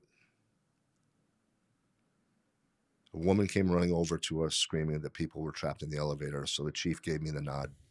Go with her. He went to the command post. I went with her. We came to the elevator bank, to one elevator car, and the doors were open. The hoistway doors were open, so you could see into the shaft. But the elevator car wasn't there. Just at the top of the opening, you could see the elevator car, and you could see all the people's feet inside of it who were trapped. And it was stuck, and they were screaming. And I remember seeing the men's dress jackets and shirt sleeves as they were bending down, trying to open up that 6 inches to 12 or 24 inches so they had enough room to squeeze out and jump out and run. And they were unable to move the elevator car. And what I now realize is that that elevator car had free fallen 70 floors because Flight 175 snapped the cable to it. And so these poor people had taken this free fall thinking that they were dead when it crashed into the concrete pit. But the emergency brakes worked the way they were supposed to and stopped it. And that's what I'm looking at now. And those emergency brakes did their job, but they're not going to let go of that car. No human strength is going to move that car, and they're trapped. And in addition to this, the elevator pit is full of jet fuel that's on fire, and they're above it, so they're getting burned. And I'm watching this happen, and what they needed was a fireman, not a mayor's office guy. A fireman with all his gear and equipment and knowledge and experience and all of that. And as I turned to my right to see if I could see anyone or anything that could help these poor people, and I'm yelling, bring fire extinguishers to anybody that could hear me. But when I turned to my right, I bumped into someone that had come up behind me, and I looked over, and it was another Bumblebee. And I looked up at his face, and it was firefighter Mike Lynch, who I had worked with in Ladder 4 for a couple of years, and who I knew fairly well. He was friends with Terry and all that, so I knew Mike was my friend. I had helped train him as a young fireman, and now the young fireman sees the look on my face. He sees those poor people, and he puts his hand on mine, on my shoulder. He puts his hand on my shoulder, and he squeezes my shoulder and says, "Timmy, I got it," trying to reassure me, the senior fireman, the more experienced fireman. But he's trying to reassure me because he knows that he's a fireman, and he has his whole fire truck full of tools and equipment, and he has the knowledge and training and experience. All those things he knows he can help those people. And he was already putting the plan together as how he was going to save them. He winds up saving, we can prove he winds up saving at least 2, probably 3 people, women. He uses the hydraulic spreaders that we use in car accidents, and he was able to force that car, that opening, to make it bigger. And 3 women get out before the building came down and killed the rest of them. They wind up finding Michael exactly where I told him. I told them, when you get to the lobby level, and this is months later, when you get to the lobby level of the South Tower, which is now 6 or 7 stories underground, crushed, you're going to find fireman Michael Lynch from Ladder 4 with this tool. The tool won't be destroyed. And you're going to find a group of people that were trapped in this elevator. And I don't know, 6 months later, 5 months later, it's exactly where they found him. So Michael runs to his rig. He's coming back. I have to leave because over our radios, urgent, urgent, urgent, confirmed by the FBI, 3rd plane incoming, it's ours, impact imminent, get in the stairwells, urgent, urgent, urgent, 3rd plane incoming. Because the FBI thought that Flight 93 was coming from New York also. I'm like, great. So I left Michael at that elevator scene. I went to the command post. I found a hard line that worked. I dialed 0, and I asked the operator to put me through to the White House immediately. I'm with Mayor Giuliani in the World Trade Center. I need to talk to the White House. And she tried to get through, and she couldn't. And so then I said, then the Pentagon. And she said, the Pentagon's under attack, which is the first I knew of it. So I talked with New York State Emergency Management, and they assured me that the fighter jets were coming to us as fast as they could, because we couldn't do our job if planes keep crashing into us. And we needed fighter jets overhead, in my mind, to shoot down these airliners that are crashing into New York or wherever. And so New York State Emergency Management said, yes, they're in the air. They're coming for us. Okay, check that box. The lobby was filling up with people who were badly injured. This is the South Tower now. And Chief Burns asked me to go get the paramedics and get them in there because we needed to triage these people and get them out. And that's why I left the South Tower. So I went out on Liberty Street. I saw Michael taking the jaws of life, very heavy motor, off his truck. And he yelled to me for help. And I started to run toward him to help him. And another fireman got there first. And so he waved me off. And that was the last time I saw him alive. I ran over to the West Side Highway. I found the paramedics, myself and 3 paramedics in their stretcher. Captain Charlie Wells went in their stretcher. The 4 of us went running to go back into the South Tower. And we got on the sidewalk just outside the South Tower, about 25 feet from the door, 20 feet. And that was when the first piece of the tower snapped up high. And it was a piece of steel that snapped, and it was so loud that it echoed through the canyons of Lower Manhattan. So nobody needed to talk to each other to know what that was. That was the building coming down. Everybody knew it. It was like a bomb went off up there. And we know from our experience and training that you can never outrun a building collapse. It will always catch you and kill you. You have to seek immediate protection, immediate cover. And so I knew we had just run by the door into the rest of the Tall Ships restaurant in the lobby of the Marriott Hotel. And so I ran right for that door, ducked into the Marriott Hotel restaurant called Tall Ships. And it was as clear as this room is right now. And in a second, it just went pitch black.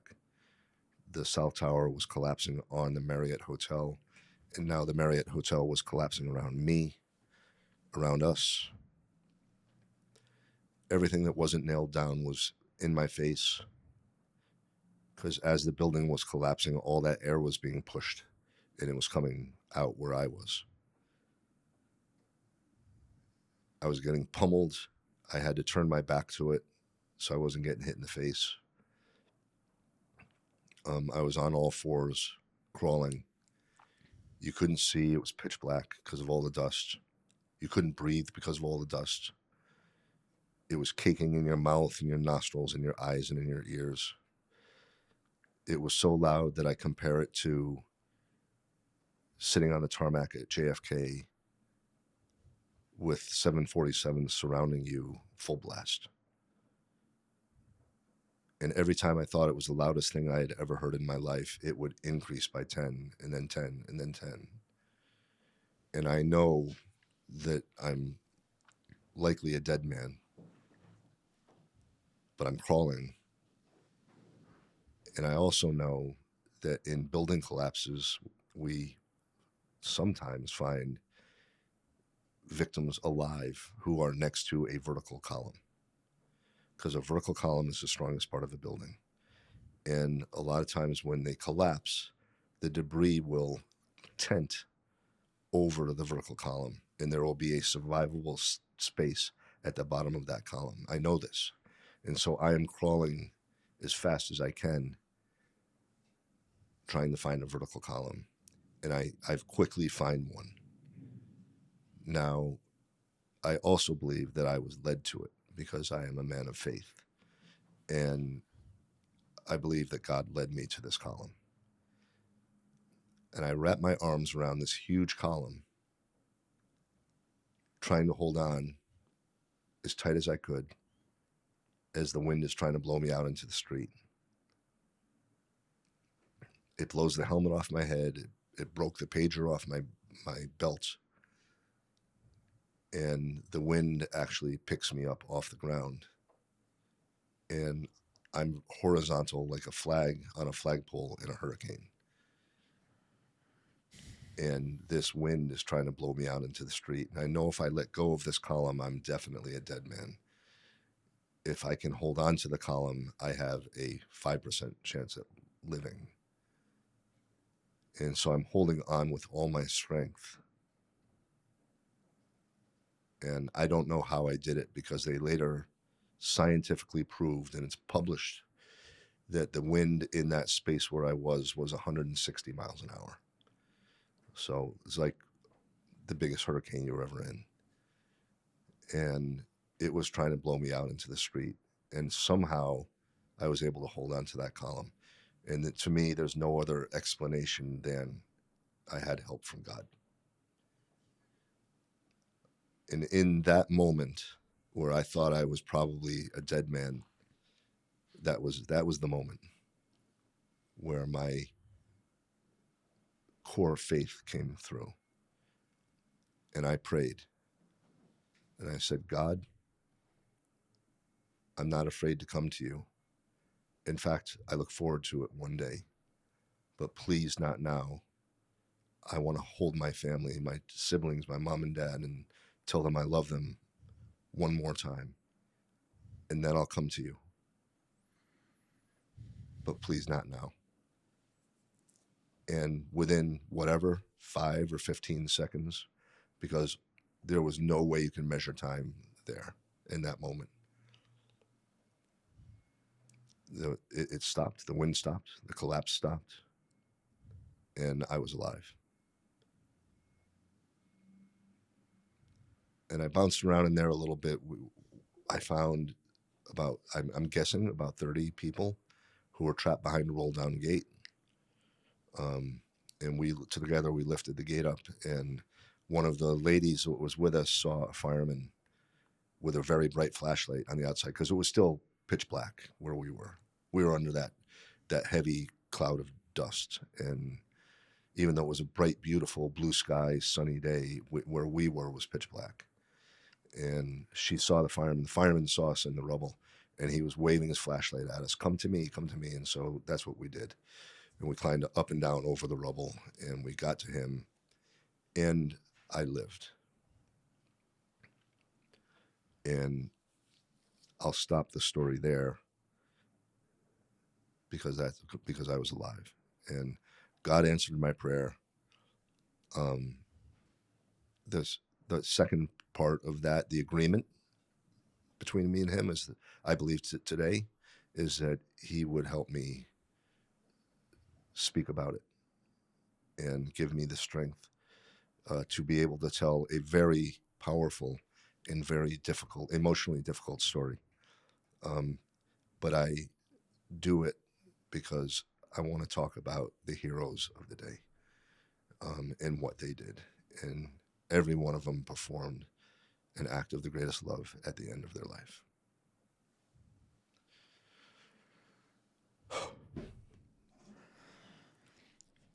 What the fuck am I supposed to ask now? It's even hearing the story like gets you in you don't even know how to feel, and you try to put yourself in your shoes, and then you don't really want to put yourself in your shoes, and you start thinking about everybody else involved and I'm sure you could think about what you could have done and didn't, and all these different thoughts going on right now, even every time you tell this story. Yeah. It's just, I mean, even like that moment, right? Like you seeing nothing but pitch black, like you're alive, great, but the fear, because you're not, in your mind, you survived that part. You don't know what's happening next. And when's that third plane coming in? Right. Like you don't even know where you are. Like how disoriented are you to even understand like how far you are from an exit? Like I don't, like, a lot of the details I don't remember. I remember the general stuff, but I don't remember a lot of details about it, you know. And the craziest, like you're mentioning, time doesn't exist. Like that probably happened within a couple minutes, but it probably felt like an hour. Like even you telling the story, I'm like, how long was he there for? Yeah, and I don't know. I could do a timeline, I guess, but you know, yeah. I mean, at the end of that story, I'm in fight flight mode, right?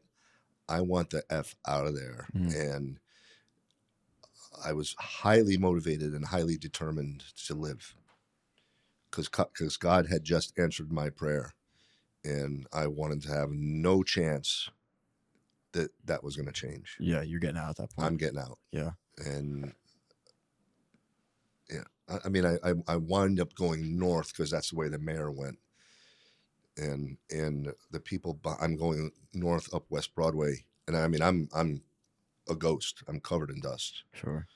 And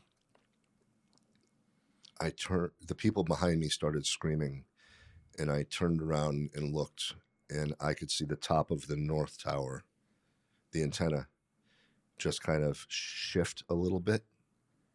And then I watched the building disappear. And I knew that's where all my friends were. Terry Hatton, Patty Brown, Chris Blackwell, and I mean, I could go on the list, long list. I witnessed the murder of my friends, right? And then that dust cloud came rolling over us, and so I got pummeled again, but I was far enough away to live.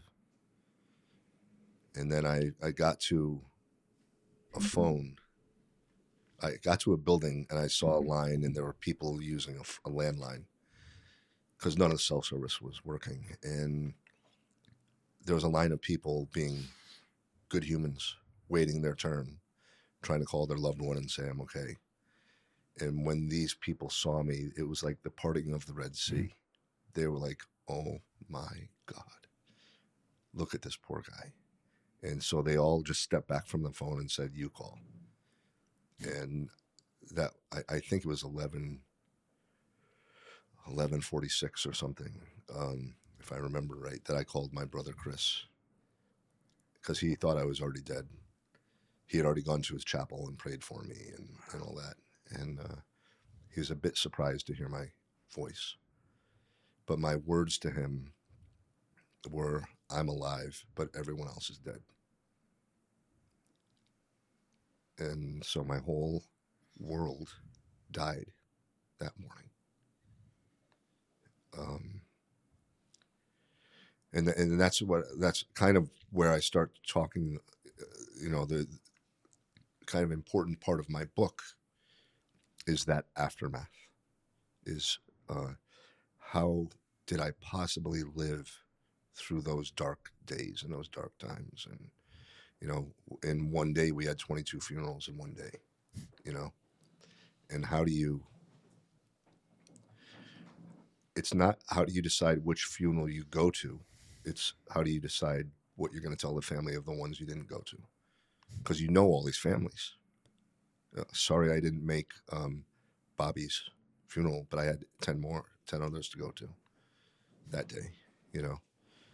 That was the hardest part, and facing the families and not being able to give them answers. Watching my Tanya sob over her fiance Sergio, my buddy, and how they were supposed to be married in November of 2001 and have babies. They were like, you couldn't decide which one of them was better looking. It was like, oh my God, gorgeous couple, and they would have had beautiful babies together. But having to face her, when he's missing in the rubble and not being able to say, give her any answers, terribly hard for all of us. For a long time, it was hard. But I want people to read the book. It comes out next year, but for the reason of you, if I can get through this, you can get through your problems, and Tim 2.0 now, I never would have met this incredible human being named Jason Redman if I had committed suicide back then, right? If I had taken my own life. Luckily, I never had that in my heart, and I never will. But, I have this incredible, happy life now, 25 years later. And I want people who are considering that, I want them to look at me and say, if Tim can do it, I can do it. That's what I want. Yeah, it's just so powerful, and to try to comprehend this, like it's like dichotomy of feeling super blessed that you're here. Yeah. But I'm sure there's some sense of, I don't want to use the word guilt, but like a why me? You look around and all your best friends are, and that probably can and will eat at certain people, and knowing and having the faith to understand there's a reason why you are here and living out that reason. So my best friend, Captain Terry Hatton, his wife, Beth, found out a couple days after 9/11 that she was pregnant with their only child. And I would trade places with him today if he could have stayed and I would have left so that he could have raised his daughter.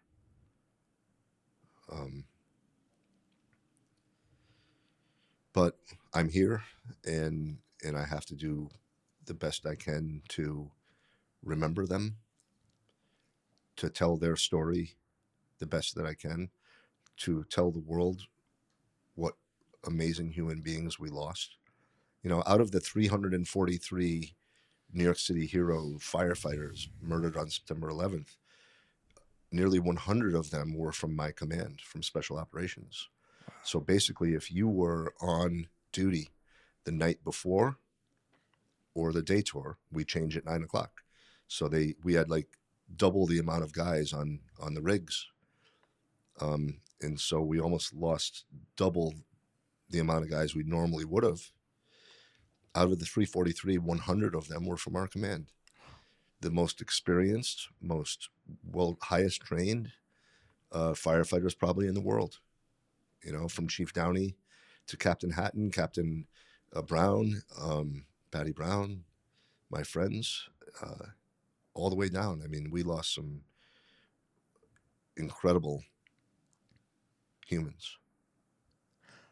It just, and you said it before, it was just a mission of like, you knew your fate, you know, and that just speaks to the courage of these men. It wasn't like, you know, you have an oath, but Yeah. it's a big difference, I would have to assume, saying one thing and then doing the other. And these guys lived up to that oath, and so did you. And even you save one life, you know, that whole mission is worth it, you know, For sure. of a civilian.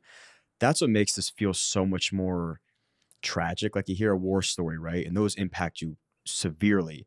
But this is just different. Like, you're fighting, like you said, an enemy, but with you're not fighting anything. You're just trying to protect. And there's that feeling of just like innocent lives dying for no reason is gut wrenching, you know. And I never realized, I don't know why I never thought about how tragic of a job this could be as a firefighter. Yeah. You know.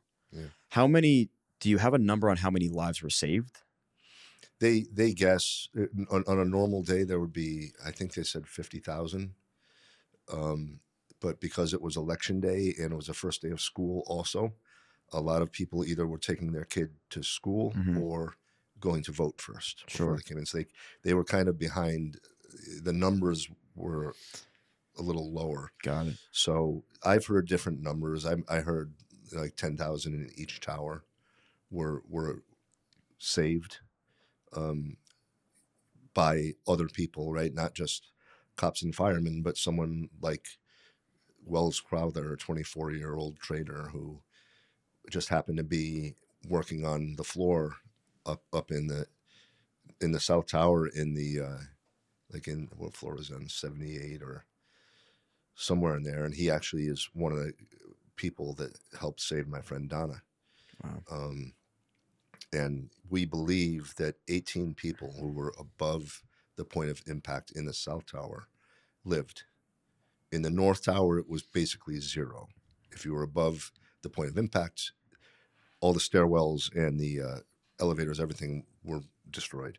So there's no way for you to get down. So nobody above the point of impact lived in the North Tower. But we believe 18 people in the South Tower lived because of one man named, a young man, 24 years old, named Wells Crowther, who, instead of evacuating himself and living, kept going back up and getting people because he found a stairwell that was passable. And he laid in the stairwell and he yelled out on the floors, "If you can hear my voice, come to me. If you can hear my voice."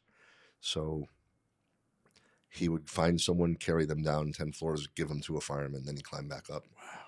And he winds up, after we believe he saved all 18 people, he gets back to the lobby of the South Tower where I was, but I was now on the outside coming back. And he doesn't leave. He doesn't run to save his own life. He stays to help the EMTs and the firemen and the cops in the South Tower lobby, because Wells was trained as a volunteer fireman upstate New York. Wow. So he had the skills, he had the medical training and all that, and he stayed and he paid with his life. He is the only, in the history of the New York City Fire Department, he is the only posthumous appointment as a New York City fireman. So our fire commissioner did that for his family, because they found in his bedroom, they found his application to be a New York City fireman. He was going to switch jobs. So they made him an honorary fireman after his death. It was truly his calling. Yeah. It's if you don't have faith, listen to a story like this and get close to something like this, and you almost like have no choice but to. Like, life seems so much less purposeful without faith when you hear stuff like this. Like, truly just to serve and love not only your loved ones but complete strangers, and sacrificing potentially your life to help somebody that needs it. What else would you want to live for? Yeah. It's a crazy, and you don't want to say you need to go through something like that, but for, I guess, some people you kind of do. And for me, I walk out here and I'm like, I want to have a whole perspective shift. Like, I want to completely change the way I look at certain things and certain people, and be more serving to others, and I claim that I'm faithful, but like, what does that really look like? What does that really mean? Am I really willing to do the things that somebody like Christ would have been willing to do, and 100%. Look, I have this other story that if you didn't believe, if you're not faithful from what the story you just heard, listen to this one. And I had forgotten about this for a long time afterwards. But the Friday before the Tuesday, so it would be September, I think, 8th of 2001, I was in a very depressed state. I had asked my friend Dana to marry me, and she said no. And so I was heartbroken and lonely and insecure and a little bit immature still. Like, I was just really heartbroken. And I got off of work on that Friday at 7 World Trade Center, and I walked out to the Hudson River. There's a little cafe, so I sat down at one of the tables outside to grab a beer. And I'm in my suit, and it's this beautiful night. Wait, did the storm come through yet? But I think it was a little chilly. But I started sweating profusely. And the medical term is called decompensating. So basically, my pores in my body all opened up at once, and my body is just dumping fluid from my socks to my underwear. I'm just soaking everything, and I'm shaking. My hand is shaking. My body is shivering. I'm freezing cold, but I'm sweating. And this pure evil comes over me, and I can feel it. And it scared the shit out of me. And so I left a 20 under the beer, which I'd never even touched, and I walked home. It was a nervous system reaction. I wound up telling this story to a man of faith from the Air Force. And he didn't say anything to me until I was done with the story. And then he reached in his bag and he pulled out a well-worn leather covered book. And he unzips it. And he starts going through it quickly with his hands. And everything is highlighted in blue or pink or yellow highlighter. And he comes to a page and he points at the page and he says, "Read this." And I read in this book exactly what happened to me. What's the book? I mean, I would assume the Bible. The Bible. And it's called Spiritual Discernment. I never heard of this before. But what happened to me was that because of my altered state and my profound sadness in that moment, that I was able to feel other realms. And the realm I was feeling was the evil gathering at Ground Zero. And that happened to me. And then 9/11 happened, and I kind of forgot that story until years later. And this is what, between those two events, between being able to feel the evil and knowing evil is real, and it's all around us all the time,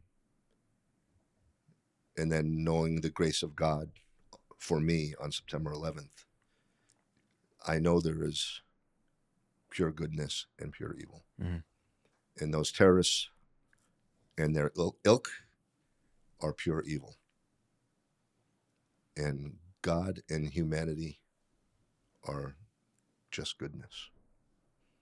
You know, Mayor Giuliani, shortly after 9/11, being kind of the leader of America then, America's mayor, said in the media, talked about the evil, but talked about the love too. Mm. And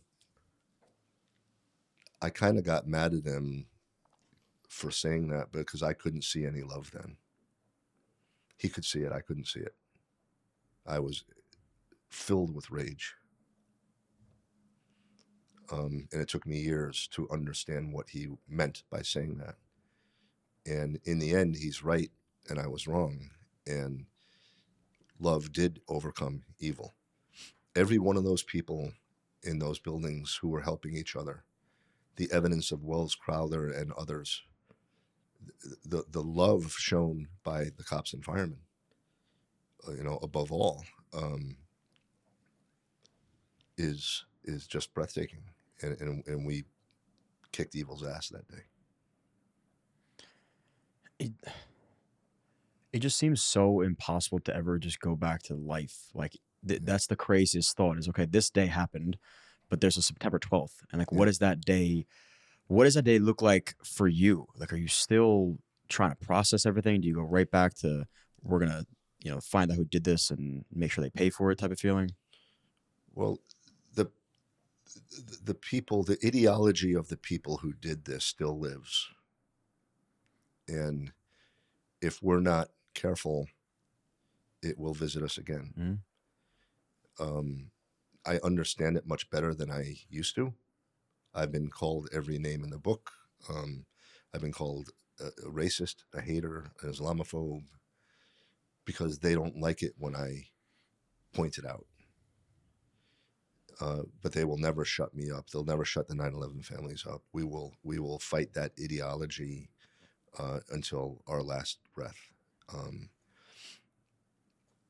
So in that way, their evil has created an army of good, and they are exposing themselves all over the world.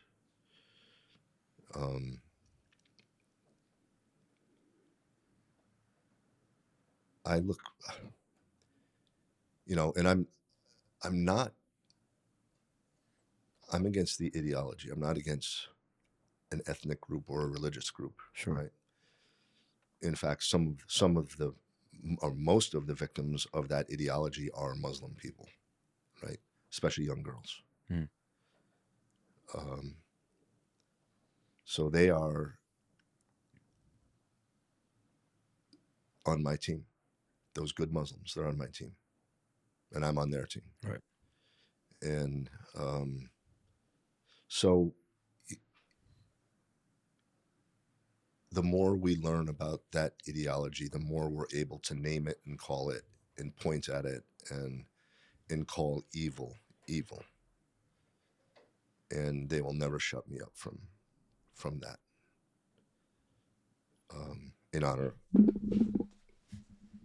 of my 343 brothers and all those who are sick and have died from post 9/11 illness. It's just about all of us. And I include myself in that. Yeah. So if I was diagnosed almost 2 years ago, with prostate cancer, 9/11 related. Wow. I'm one of the lucky ones because we found it early and we're monitoring. Good. And as one doc said to me, you might walk out of this hospital and get hit by a bus today, but you're not going to die from prostate cancer. Yeah. So I'm grateful for that. Yeah. Anything else that like is still an ailment? Like I'm sure your hearing has to be. Yeah, my hearing impacted. is terrible. Is it? It's constant ringing. Yeah, I mean, I think my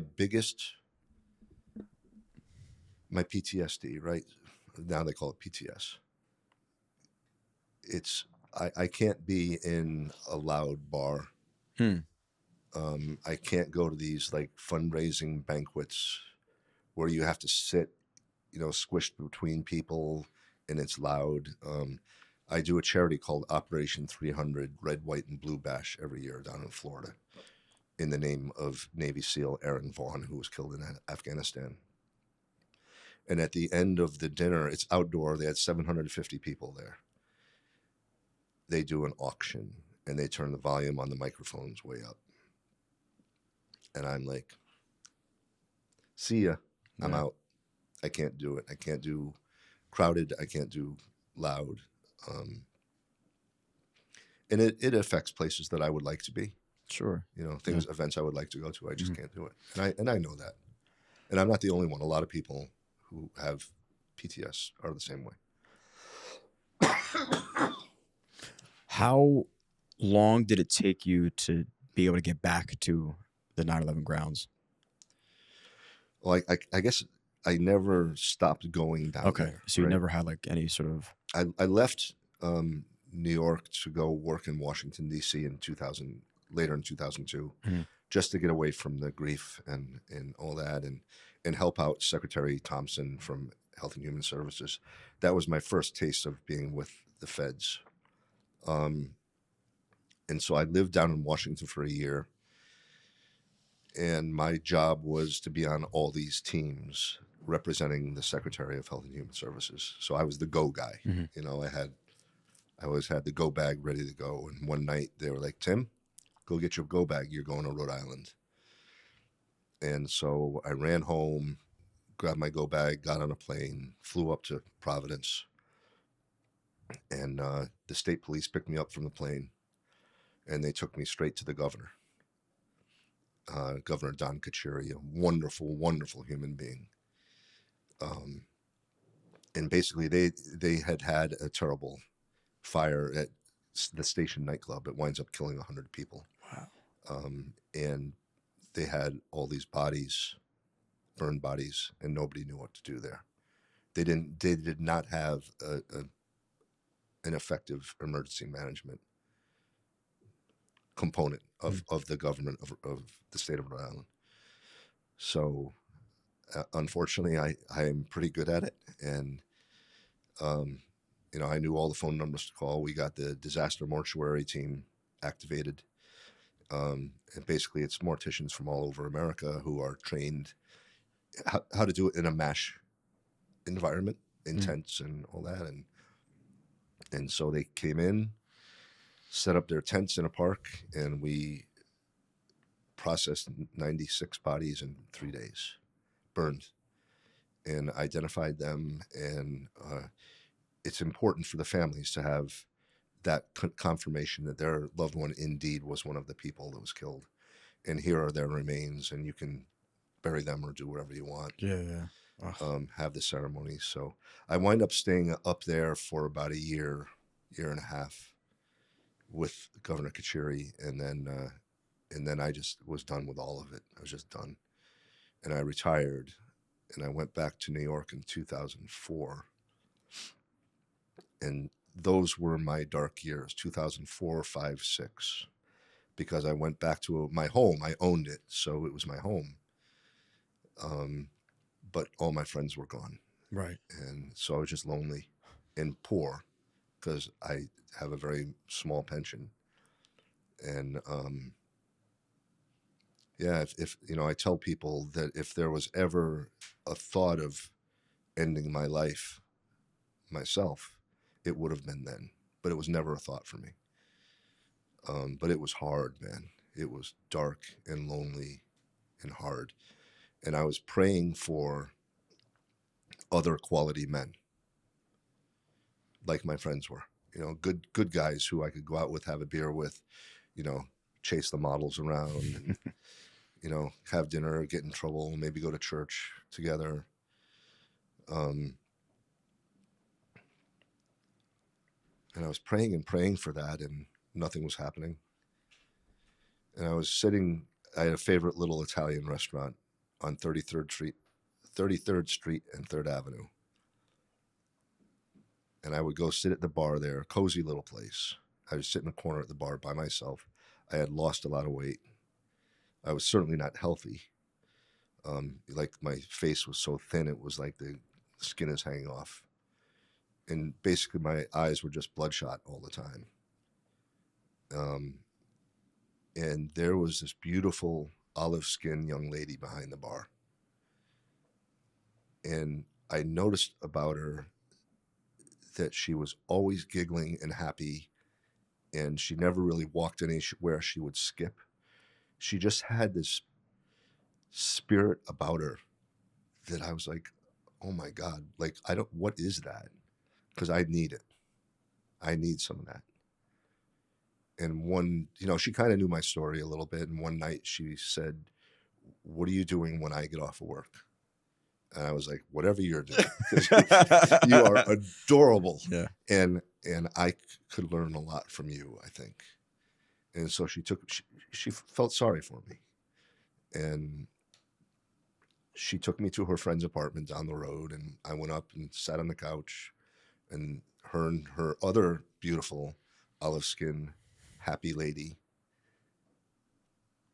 putting cold beers in my hand and turning up the music, this wonderful jazz music, and they're dancing.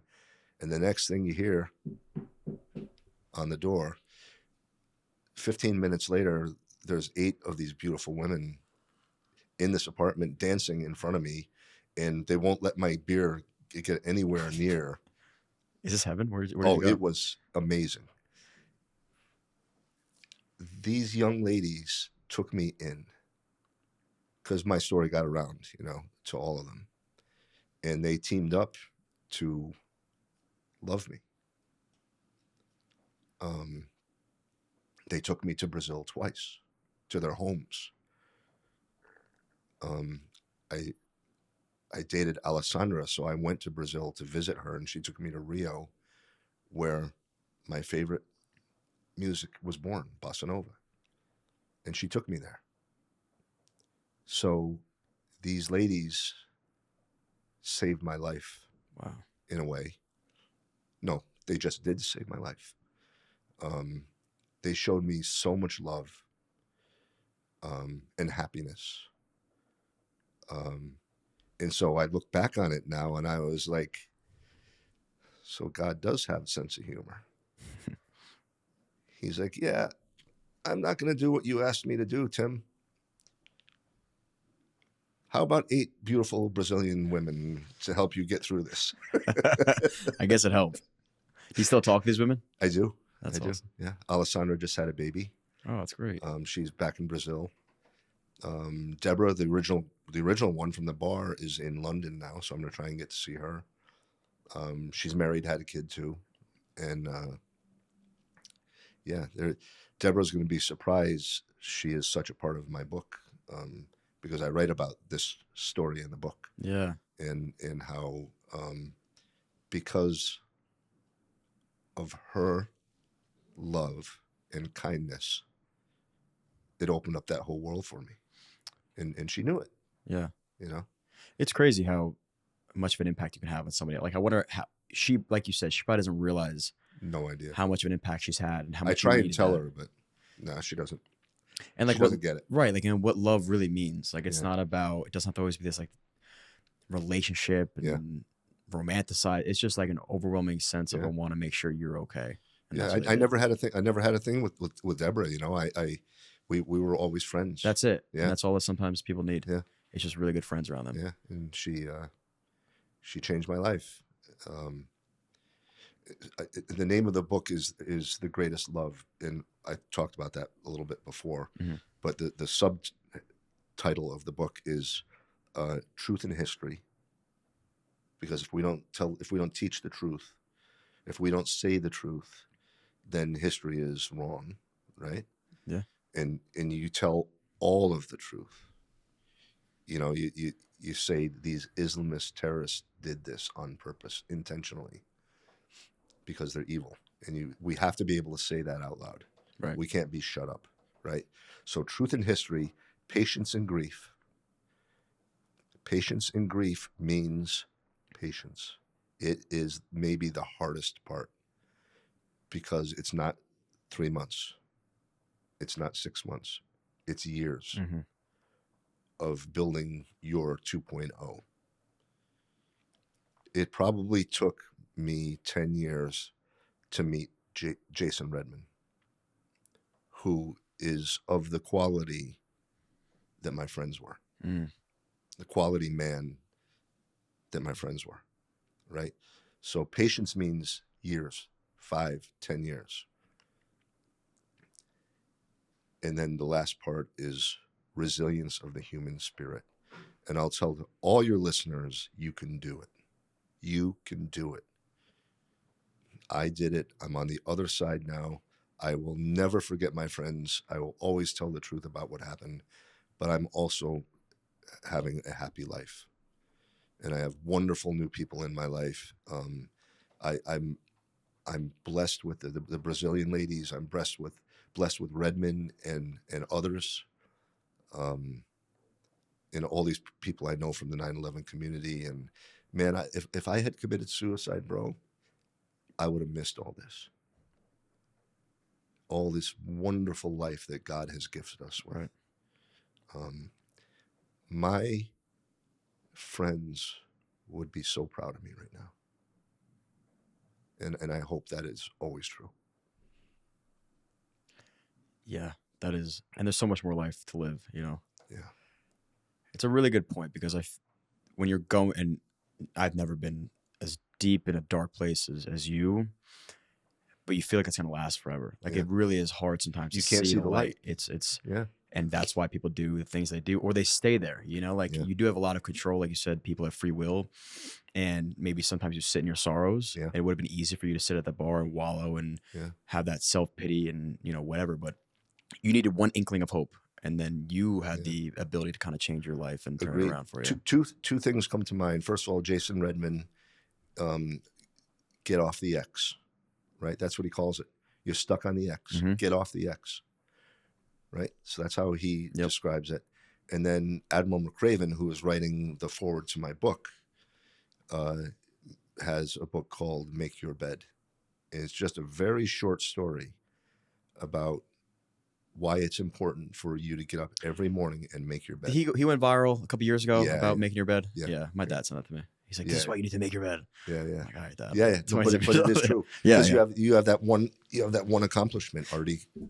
You know, it's crazy. Done. Yeah. And again, it goes back to like what you believe in, but like little wins, they compound over. And if you start your day with a little bit of a win, how much better your day could then go. It works. Trust me, it works. I like what you said also about, you know, facing and punching your dragon, you know, and maybe speak a little about that, because I'm sure there's so many people that deal with trauma that we said it before, either they're one side or the other. They never want to see their dragon again, but they still deal with this trauma, or they're living with this dragon and they're always wallowing in keeping that dragon permanently in their lives, you know? There is a book called Touching the Dragon by James Hatch, Navy SEAL, who went through very difficult times. And he calls it the dragon. It could be called the monster. It could be, you know, whatever that thing is that is overwhelming you.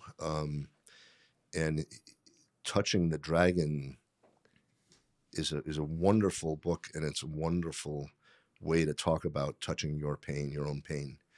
And I have used that with a lot of the 9/11 survivors and families. with my friend Donna Spira. A more recent one, a young lady who lost her father on 9/11 and avoided the whole thing for years and years. And then at around 31 years of age, she had her first child. And it kind of changed her hormones and her emotions. And now finally, 20 plus years later, she wants to face that pain.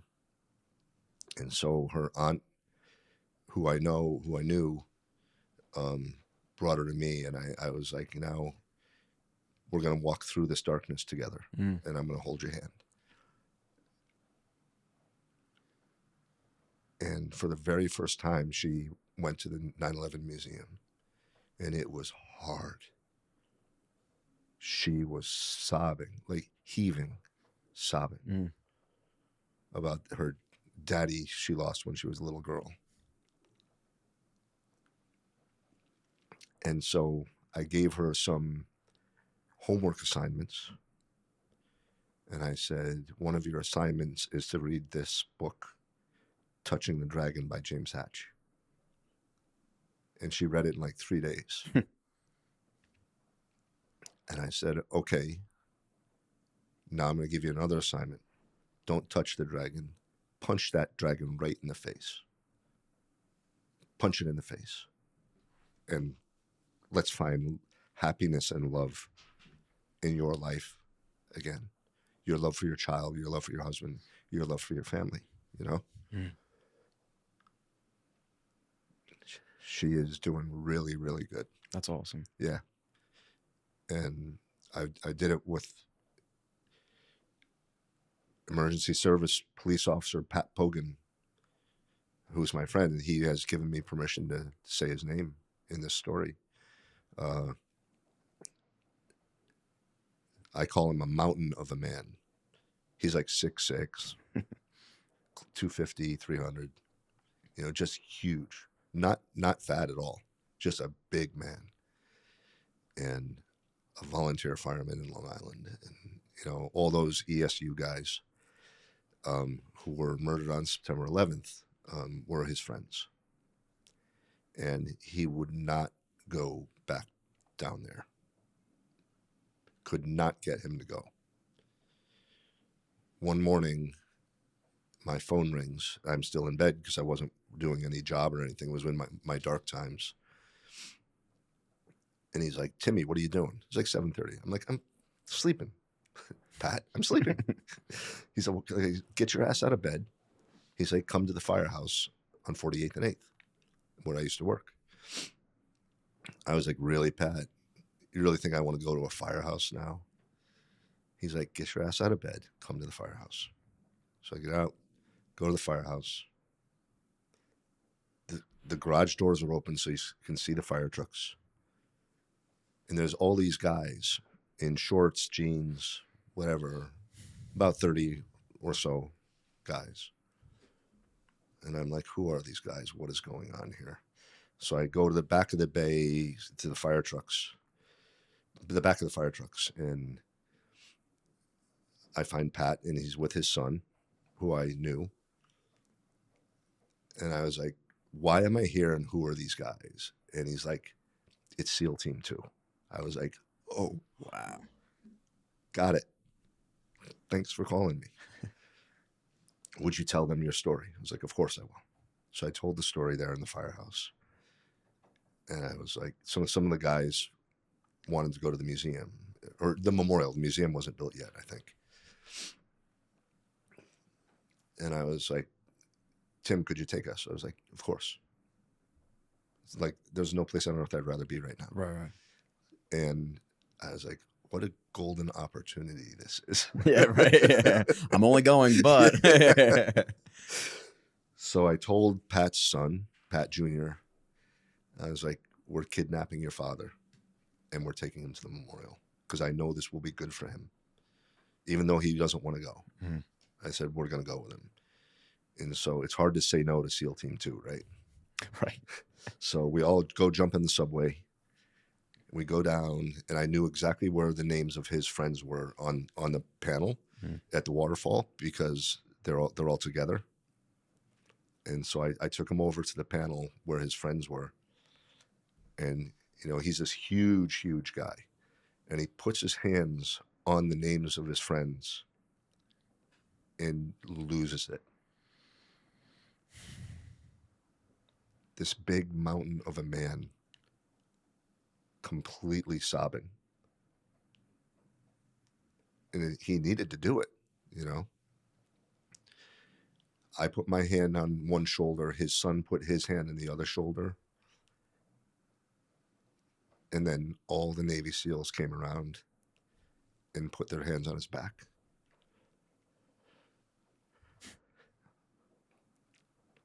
And said, we're here with you. And we're going to share this pain. So 2 weeks later, or 3 weeks later, or whatever, I'm back down there showing some people the memorial.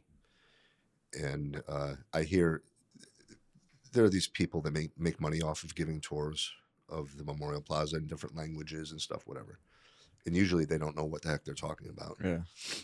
So I hear someone giving a tour, and I turn my head and I look over, and there's Pat taking people to the memorial. So once he owned that pain instead of the pain owning him, he blossomed. Same with the young lady who at 31 years old had to face it, the loss of her father. Same with Donna Spira. Same with the videographers, the poor guys who had to film that day, these people falling from the towers. Same thing. So I know this works. James Hatch, Touching the Dragon, excellent, excellent book. Jason Redman, you know, Overcome, Getting Off the X, and then my voice here, and eventually it'll be in my book coming out in August of 2026 called The Greatest Love. It'll be in there too, and you can do it. There's something so powerful about almost like personifying your trauma in a way. Like, you know, I don't know, for whatever reason, when you mentally see this thing as a dragon or whatever it is, it makes it more attainable to like overcome. When it's a feeling, you feel like it's smothering you and you can't control anything. Yeah. But you can defeat this thing. Whatever that thing is, to you. Correct. Right. Right. So I talked about Tanya earlier. Tanya Villanueva. She was engaged to Sergio Villanueva, one of my buddies, fireman who was murdered on September 11th. And she and I were very close after Sergio died. We were able to support each other. Like those people you can just sit in the dark and and hold hands and say nothing. That was me and Tanya. And just holding someone's hand who is sharing the pain with you is incredible. Right.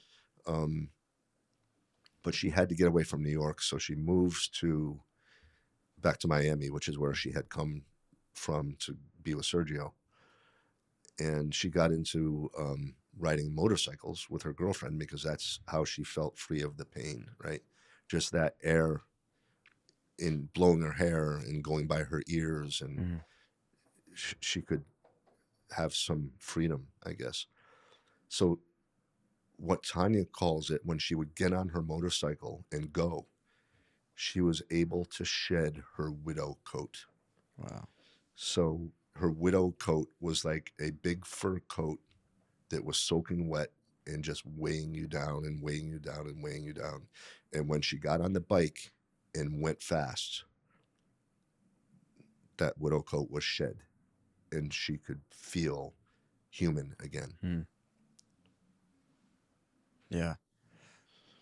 Yeah, it's insane. You are doing now incredible work, you know, and like you said, you had a mission and you're upholding that mission and you're helping people, I guess, get through their hard times, whether it's something related to 9/11 or not, you know, you being that person for them because you know how important it was for you to have somebody for you. You know, empowering and it's inspiring for Yeah. people like me. Thank you. So Thank you. we appreciate you coming on. And we do ask every guest the question. I mean, Okay. this one for you is a bit obvious. We ask in life what your lowest of lows and what your highest of highs is. You don't have to answer your lowest of lows, I could probably imagine.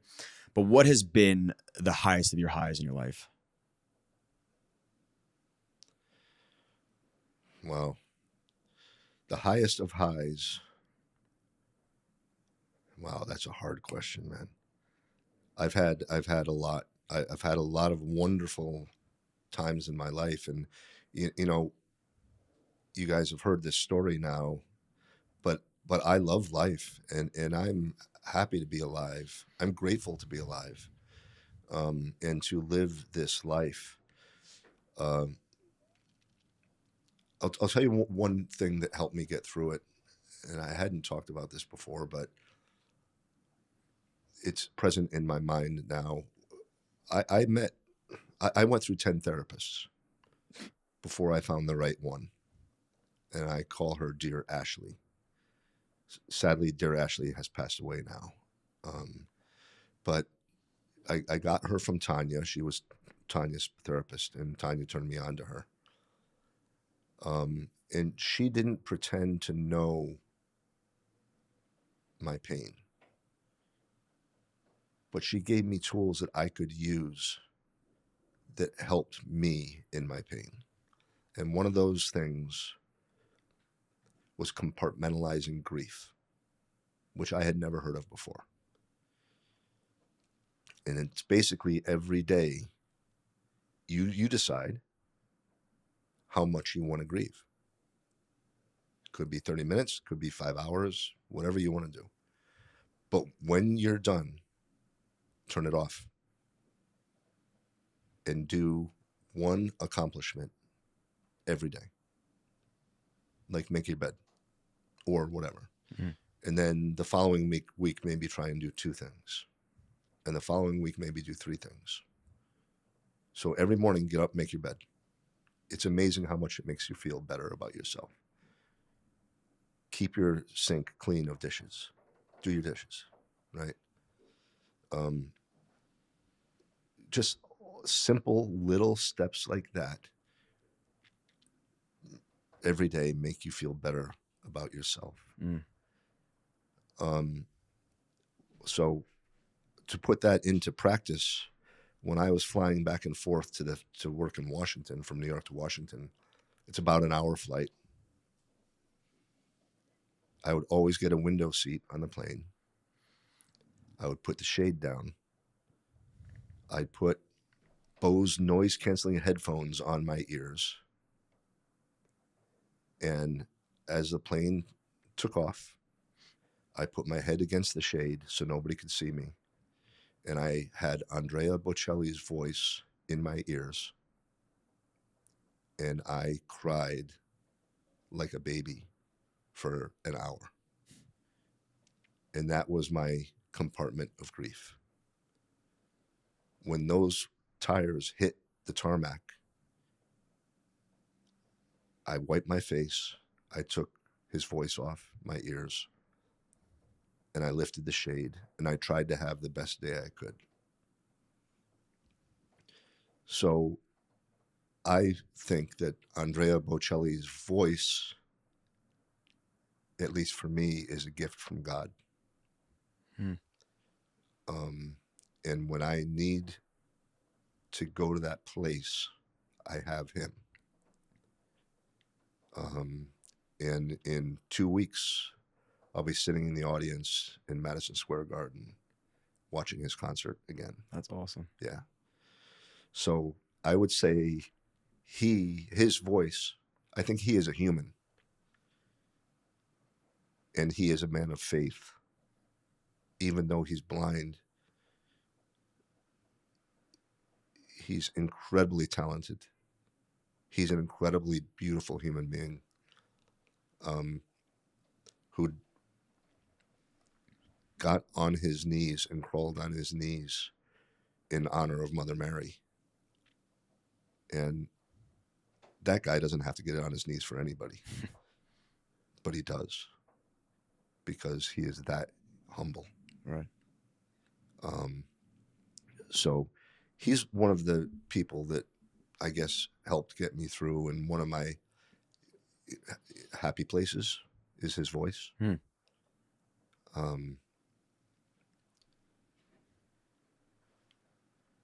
You don't top being a New York City fireman in Rescue 3 or Rescue 2 or Rescue 1 or Rescue 4, any of them, because it is heartbreaking when you're unable to help someone, but it is the greatest feeling in the world when you are able to help people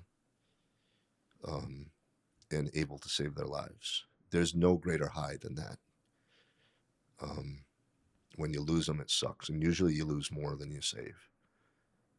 But when you do save, I mean, I remember holding this little boy in my arms in an apartment fire, and I think there was like 5 kids and their mother, and they were home alone, and they got trapped in the kitchen, and the gate to the fire escape was closed and locked, and they didn't have the key, and basically they were dead in the corner, mom and her kids, and one of them winds up in my arms, and I'm very experienced and very effective at doing good CPR and breathing for someone and bringing them back. And I stayed on this kid. He wound up in my arms. I started breathing for him. I started doing CPR on him. There weren't ambulances there yet, so the cops were like, get in the back seat. And I rode. I don't think those tires on that police car hit the ground once. And we made it to Lincoln Hospital, and I had this kid, and I brought him in, and he winds up being the only kid that lived. Right? The mom and his brothers and sisters died, but I think because, and I'm not a braggart, I'm just saying it was one of the greatest moments of my life knowing that kid lived. Because I tried really hard, you know. Oh, and the day Deborah asked me to go out with her that night, that was one of the best. Pretty cool. Yeah, pretty cool story too. Yeah, I mean, they're like 1 and 1A, I guess, saving a life and going out with Deborah. I'm trying to be happy. Right. No, that's that. Do you stay in touch with the young boy? No, I have no idea. I should have. I'm sure he'd love to meet you, or hang out with you. Yeah. I think he was, like, I don't know what kind of life he had. I don't know if he was disabled after that or what, but yeah. I either need a Kleenex or a. No, we're wrapping up now, man. So again, we appreciate this because it's all coming out now. It's all good. Just moments like this, I'm like, how did I get here? How am I able to sit down and talk to somebody like you? And, thank you. You know, it really is. It's impactful for me and hopefully people out there that are watching. Where can they find you? Just Tim Brown anywhere on social medias? fftim.com. Okay. fftim.com. That's firefightertim.com. And on that website, you'll be able to sign up for updates on the book. The book is called The Greatest Love, by me, Tim Brown, and it will be ready for pre-order in late March or early April of 26. All right. And then I think it's August 22nd it becomes available in all bookstores and perfect. And all that, and I'll give you a QR code that you can put up or whatever. Yeah. We'll put that link in the description as well. So that's it for today. Again, Tim, can't thank you enough, but hope you guys enjoyed this podcast episode as much as I did. So cheers. God bless you guys. God bless.